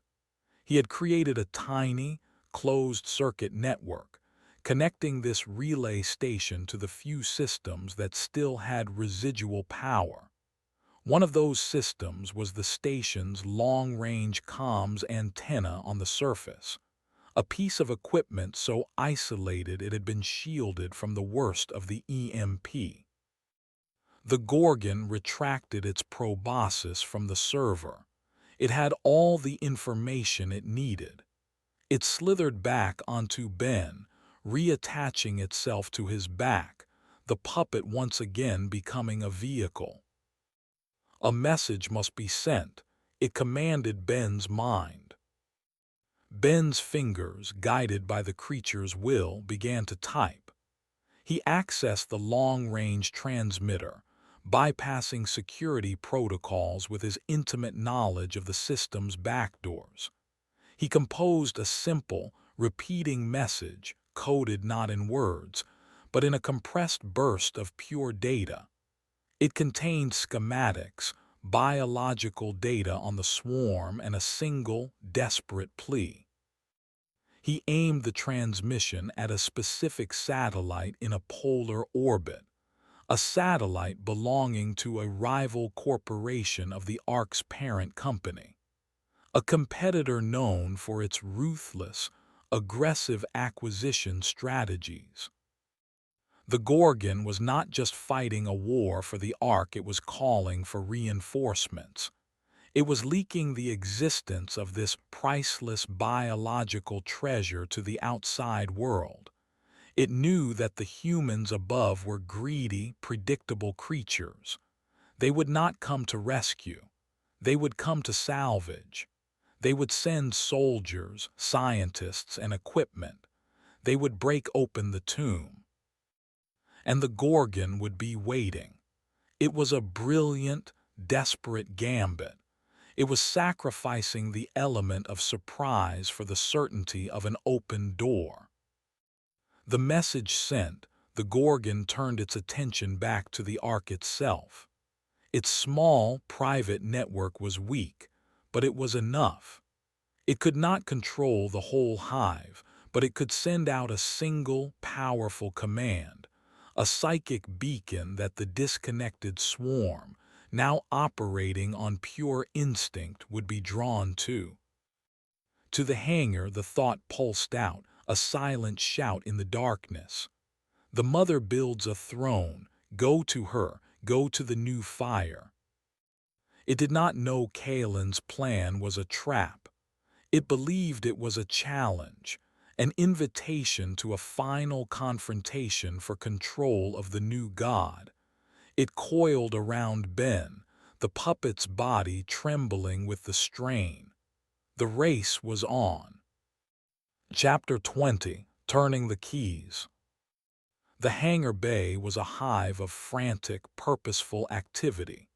The pulsing red emergency lights gave the scene a hellish, urgent quality. Jinnah, using a heavy-duty power winch, was wrestling a massive steel blast door into place, barricading the main vehicle entrance, the only way into the hangar from the rest of the station. It was a temporary measure at best. The combined weight of the swarm would tear it down eventually, but it would buy them time. Kaelin, meanwhile, was a woman possessed. She moved with a speed and intensity Jinnah had never seen, her hands a blur as she interfaced with the Cerberus drilling rig. The cockpit of the machine was a nest of hot-wired cables and bypassed relays. She was performing open-heart surgery on a sleeping giant, forcing it to wake up. "The core is stabilizing," Kaelin shouted over the rising hum of the machine. "The magnetic containment field is holding, but the coolant pumps are running on a prayer. Once we initiate the full startup sequence, we'll have maybe 10 minutes before the core's temperature starts to climb exponentially." 10 minutes until it goes critical?" Jinnah asked, slamming the final locking bolt on the blast door into place. "No, 10 minutes until the overload becomes irreversible," Kaelin corrected. "After that point, there's nothing we can do to stop the explosion. We have to get the swarm here before that timer runs out." "How are we going to do that?" Jinnah said, walking towards the cockpit. "The comms are down. We can't exactly send them an invitation." Kaelin pointed to the massive drill head at the front of the rig. "We won't have to." She flipped a switch on the console. A deep, resonant hum vibrated through the floor of the hangar. A faint, blue light began to glow from within the tungsten teeth of the drill head. "That's the sonic resonator," Kaelin explained. "It's designed to fracture rock on a microlevel before the drill even touches it. It emits a low-frequency sonic pulse that can travel for miles through solid ground." "And through the station," Jinnah finished, understanding dawning in her eyes. "You're ringing the dinner bell." "It's more than just sound," Kaelin said. "The energy signature is similar to the geothermal vent. It's a beacon of heat and power. They won't be able to resist it. They'll come." As if on cue, a loud boom echoed from the blast door Jinnah had just sealed. It was followed by another. The first of the creatures had arrived. "They're here," Jinnah said, her hand instinctively going to the empty acid sprayer on her belt before she remembered it was useless. "The startup sequence requires 2 operators," Kaelin said, her eyes fixed on the console. 2 keys to be turned simultaneously. It's a failsafe to prevent a single rogue operator from starting the core." She pointed to a heavy, shielded lever next to the main console. "That's key 1. I have to hold it down for the entire 10-minute cycle. If I let go, the sequence aborts." She then pointed to a smaller, secondary console she had wired near the cockpit entrance. On it was a single, large, red button under a clear plastic cover. "That's key 2. You press it once to begin the countdown. After that, your job is to keep them off me, whatever it takes." Another, louder boom reverberated from the door, which shuddered visibly in its frame. The sounds of frantic scratching and chittering grew louder. Jinnah looked from the door to Kaelin. The scientist's face was a mask of grim determination. She was ready to die to fix her mistake. Jinnah took a deep breath. She was ready to die to make sure that sacrifice was not in vain. She walked to the secondary console and flipped open the plastic cover, her finger hovering over the red button. Ready when you are. Kaelin gripped the heavy lever with both hands. She took one last look at Jinnah. "For Mac," she said. "For Sophia," Jinnah replied. Kaelin nodded. She slammed the lever down. The hum of the machine intensified into a deafening roar. The lights in the hangar flickered as the rig drew every last watt of residual power. The blue glow from the drill head pulsed, sending a deep, sonic thrum through the station. A silent, irresistible call. "Now, Jinnah," Kaelin yelled over the noise. Jinnah slammed her hand down on the red button. A new light appeared on the main console in front of Kaelin, a digital timer counting down from 10 minutes. 10, 0, 0, 0959, 0958. The barricaded door exploded inwards. A tide of gray and black bodies, a writhing mass of skitterlings and heavily armored brutes poured into the hangar bay. They stopped for a moment, 100 pairs of black eyes fixing on the glowing, humming drill rig. The new god, their new prey. Jinnah grabbed a long, heavy steel pipe from a pile of scrap. It was not a gun. It was not a sprayer.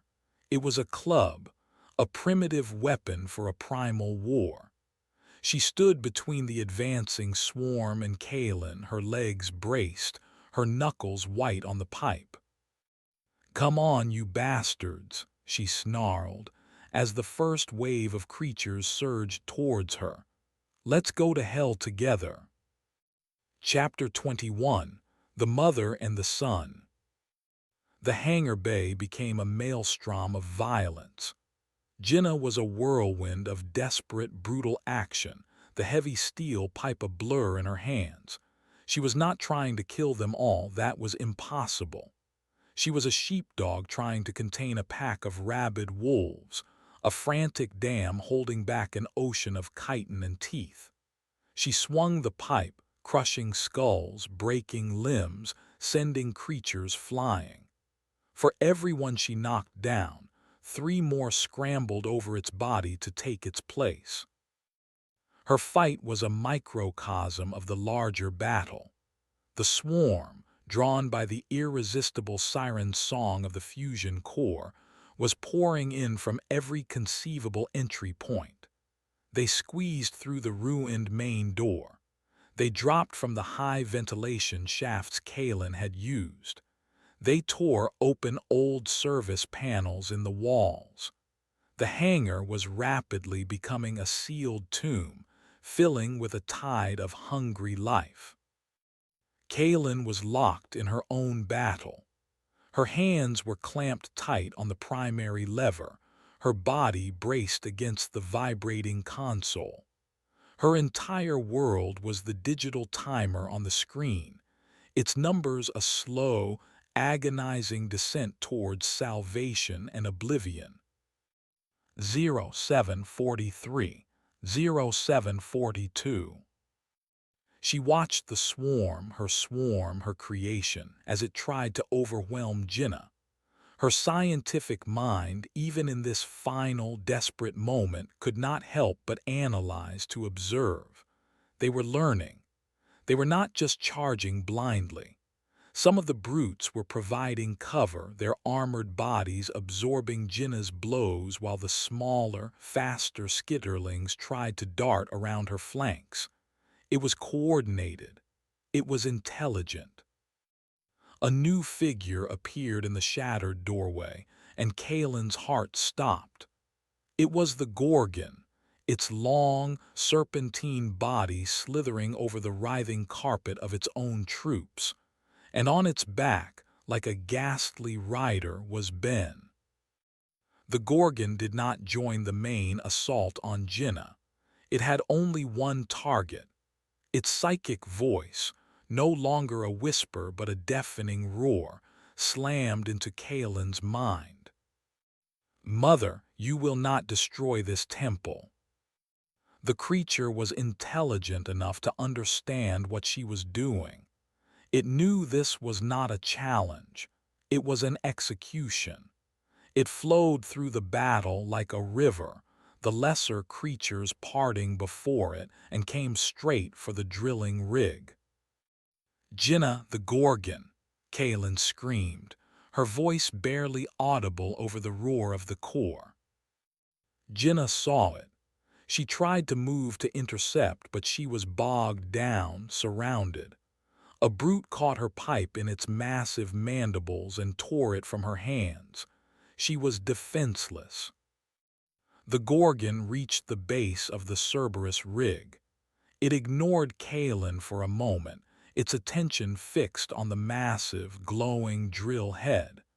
Its psychic voice was a blast of pure, concentrated will. "Stop the song." It was trying to overwhelm the sonic resonator with its own psychic power. The blue glow of the drill head flickered. The deep thrum faltered. Kaelin felt the change instantly. The pull on the swarm weakened. Some of the creatures at the back of the hangar paused, confused. If the lure failed, some of the hive might survive the explosion, trapped in the deeper parts of the station. They had to get them all. "No," Kaelin shouted, focusing her own mind, her own will against the psychic assault. It was a foolish, desperate act, a human mind against a cosmic intelligence, but she was the mother. She had a unique connection to these creatures. She poured all her guilt, all her anger, all her desperate need for redemption into a single defiant thought. "You are mine, and you will die with me." The Gorgon reeled as if struck, its psychic focus momentarily broken. The drill's thrum returned to its full, resonant power. The swarm surged forward once more. The creature let out a silent scream of fury and turned its attention back to Kaelin. It began to slither up the side of the drilling rig, its slick body finding purchase on the hot metal. Ben, its puppet, hung limply from its back, his eyes vacant. It was almost upon her, its bulbous head rising over the edge of the cockpit, its multitude of black eyes fixing on her. It was the face of her sin, come to claim her. Jinnah, seeing Kaelin about to be attacked, acted on pure instinct. She tackled the brute in front of her, using her own body as a weapon. She grabbed one of the creature's sharp, forelimbs and with a savage twist broke it. The creature shrieked and thrashed, and in the chaos, Jinnah saw her chance. Strapped to the brute's armored carapace were pieces of scavenged metal, shards of the station it had fused to its own body. One of those pieces was a long, pointed shard of steel from a broken handrail, a spear. She ripped it free, and without a second's hesitation, she threw it. The improvised javelin flew through the air, a streak of silver in the pulsing red light. It struck the Gorgon in the side of its serpentine body, burying itself deep. The creature convulsed, a psychic shriek of pure agony erupting in Kaelin's mind. But it did not stop. It was wounded but not dead. It lunged into the cockpit. But it did not go for Kaelin. It ignored her completely. It threw Ben's body from its back. The young man's limp form crashed against the console. The Gorgon's real target was the machine. It plunged its own head into the exposed wiring of the main console, its body convulsing as it tried to directly interface with and short out the fusion core. Sparks flew, alarms shrieked. The timer on the screen flickered wildly. 0214, 0213. Ben lay on the floor of the cockpit, the neural link finally severed. He blinked, his eyes slowly regaining focus. He looked at Kalen, at the monster fused to the console, at the timer counting down to oblivion. A flicker of his old self, of the young, idealistic scientist, returned. "Dr. Reed," he whispered, his voice weak. He saw the lever in her hands, he saw the timer, he understood. "Is it over?" Kaelin looked at the boy she had led to his doom. She saw the humanity returning to his eyes, and her heart broke. "Almost, Ben," she said, tears streaming down her face. "Almost." Ben looked at the thrashing body of the Gorgon, then at a thick, coolant pipe that had been exposed in the hot wiring. He knew what he had to do, his final act, an atonement. He grabbed the ruptured pipe with both hands and, with a final, desperate surge of strength, tore it free. A torrent of liquid cryocoolant, the very substance that had started this nightmare, gushed out. He aimed the freezing spray directly at the Gorgon's head. The creature shrieked as the intense cold hit it, its body flash-freezing, its psychic voice shattering into a million shards of pain. The sparks from the console died. The alarms stopped. Kalen looked at the timer. The Gorgon's interference had frozen it. 0103, 0103, 0103. The sequence had stalled. The overload was incomplete. Ben's final act had saved her life, but it had doomed their plan. Chapter 22, Absolute Zero. With the Gorgon's psychic command gone, the swarm reverted to its basest instinct. It became a chaotic, headless tide of hunger. The creatures, no longer held in check by the now silent drill, surged forward, overwhelming Jinnah, crawling over the rig, flooding the cockpit. Kaelin watched them come, a strange sense of peace settling over her. She had failed. The timer was frozen. Her hand was still locked on the lever, a meaningless gesture. Ben lay dead at her feet, a martyr to a failed cause. This was the end. The first skitterling leaped into the cockpit, its piranha-like teeth snapping. But before it could reach her, a shadow fell over the rig. A shadow with claws. The roof of the hangar bay peeled open with a screech of tearing metal. A massive mechanical claw, the size of a small car, descended into the bay. It was the claw of Mac's exoskeleton. He was not dead. When he had struck the power conduit, the resulting explosion had thrown him clear across the central shaft, his crippled suit crashing through the wall of a storage bay near the hangar. He had been unconscious for hours, his suit running on its last dregs of emergency power. He had woken to the sound of Kaelin's sonic beacon. He had heard the dinner bell, and he had come. He descended into the hangar like an avenging angel, his one good arm sweeping a dozen creatures from the top of the rig.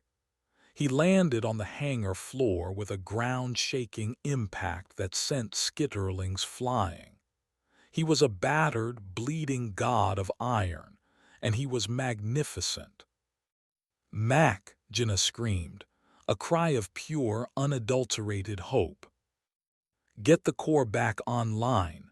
Mac's voice boomed from the suit's speakers.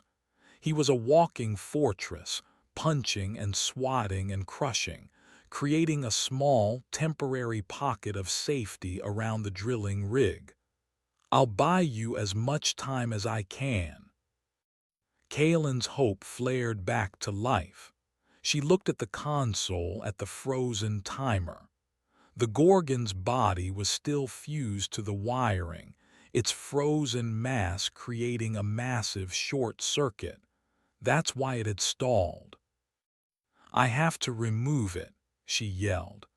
"But if I let go of this lever, the whole sequence will abort." "Then don't let go," Jenna shouted. She had fought her way back to the rig, her makeshift spear in hand. She climbed into the cockpit, stepping over Ben's body.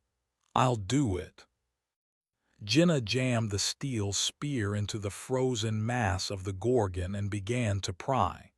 The frozen flesh was brittle. It cracked and splintered, but it was fused tight to the console. Outside, Mac was being overwhelmed. The brutes, seeing this new, larger threat, were focusing their attack on him. They swarmed his legs, their claws tearing at his damaged suit. Hydraulic pressure, 18%.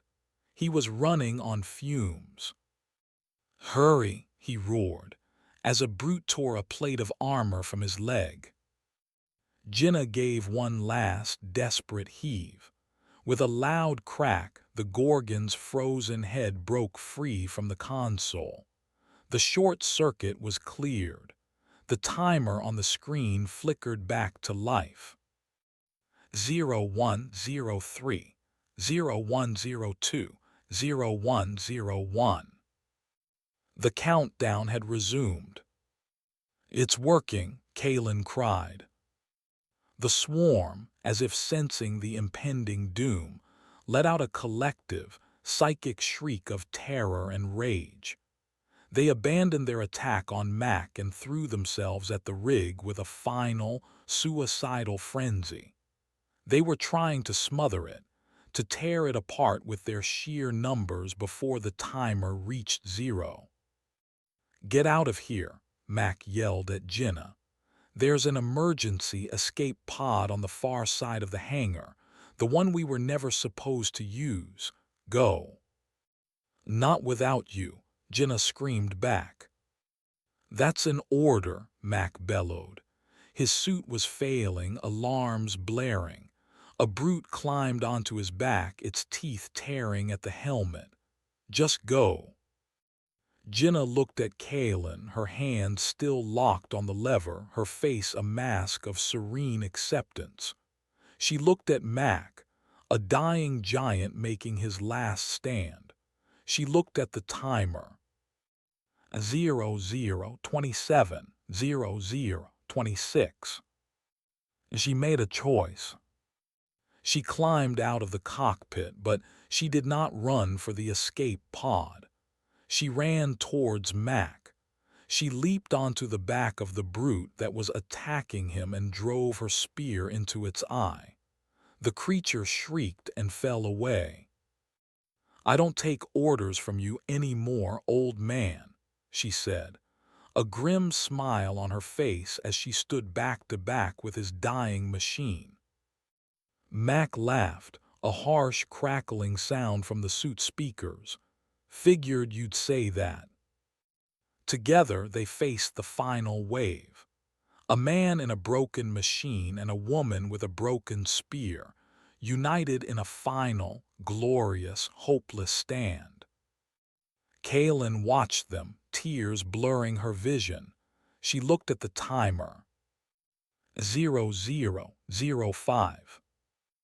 She saw the swarm overwhelm them, a tide of gray covering the steel and the flesh. 0004. She saw the light in Mac's helmet go dark. 0003. She saw Jenna disappear under the wave. 0002. She closed her eyes and thought of a quiet lake in British Columbia. 0001. She thought of the final, beautiful silence. 0000. The fusion core breached containment. For a single, infinitesimal moment, a star was born 2 kilometers beneath the Arctic ice. The new god had given its first and only sermon, a silent, cleansing wave of absolute fire. The fire consumed the swarm, the hangar, the station, the ice, the water. It vaporized the living and the dead, the heroes and the monsters, the mother and all of her children. It erased the sin. It cauterized the wound. And then there was nothing. Chapter 23, Epilogue. 6 months later, a state-of-the-art corporate salvage vessel, the Weyland-Yutani Harbinger, floated in the still, frigid waters of the Arctic Ocean. On its bridge, a severe-looking executive watched a holographic display showing a 3D scan of the seabed below. "Report," the executive said, his voice clipped. "Catastrophic structural failure across all sectors, ma'am," a technician replied. "The primary facility has been completely obliterated. The heat signature from the event was astronomical. It melted the bedrock and caused a total collapse of the ice shelf. There's nothing down there but a crater." The executive frowned. The anonymous data burst they had received, detailing a priceless biological discovery, had led them here on a multi-trillion-dollar expedition. It seemed it was for nothing. No survivors, no recoverable technology, no biological traces. "Negative, ma'am," the technician said. "Wait." He leaned closer to his console. "I'm picking up something, a faint signal, an old-tech emergency beacon from that escape pod." The executive's eyes narrowed. On screen. The display shifted to a live camera feed from a deep-sea drone. The drone's lights cut through the murky water, illuminating a small, battered escape pod, half buried in the silt at the edge of the massive crater. It was miraculously intact. "There are life signs aboard," the technician whispered, his voice filled with awe. "Faint, in cryostasis, 2 of them." A slow, predatory smile spread across the executive's face. The expedition was not a failure after all. They had found survivors, witnesses, and perhaps samples. "Bring it in," she commanded, "and prep the quarantine lab. It seems we have a new story to hear." The drone's robotic arms carefully closed around the small metal coffin, lifting it from the deep. Inside, in the cold and the dark, 2 figures slept, their bodies covered in a thin, almost invisible layer of fine gray dust.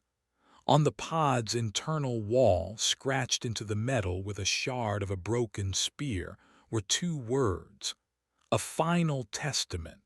A final warning. "Don't wake US. The end."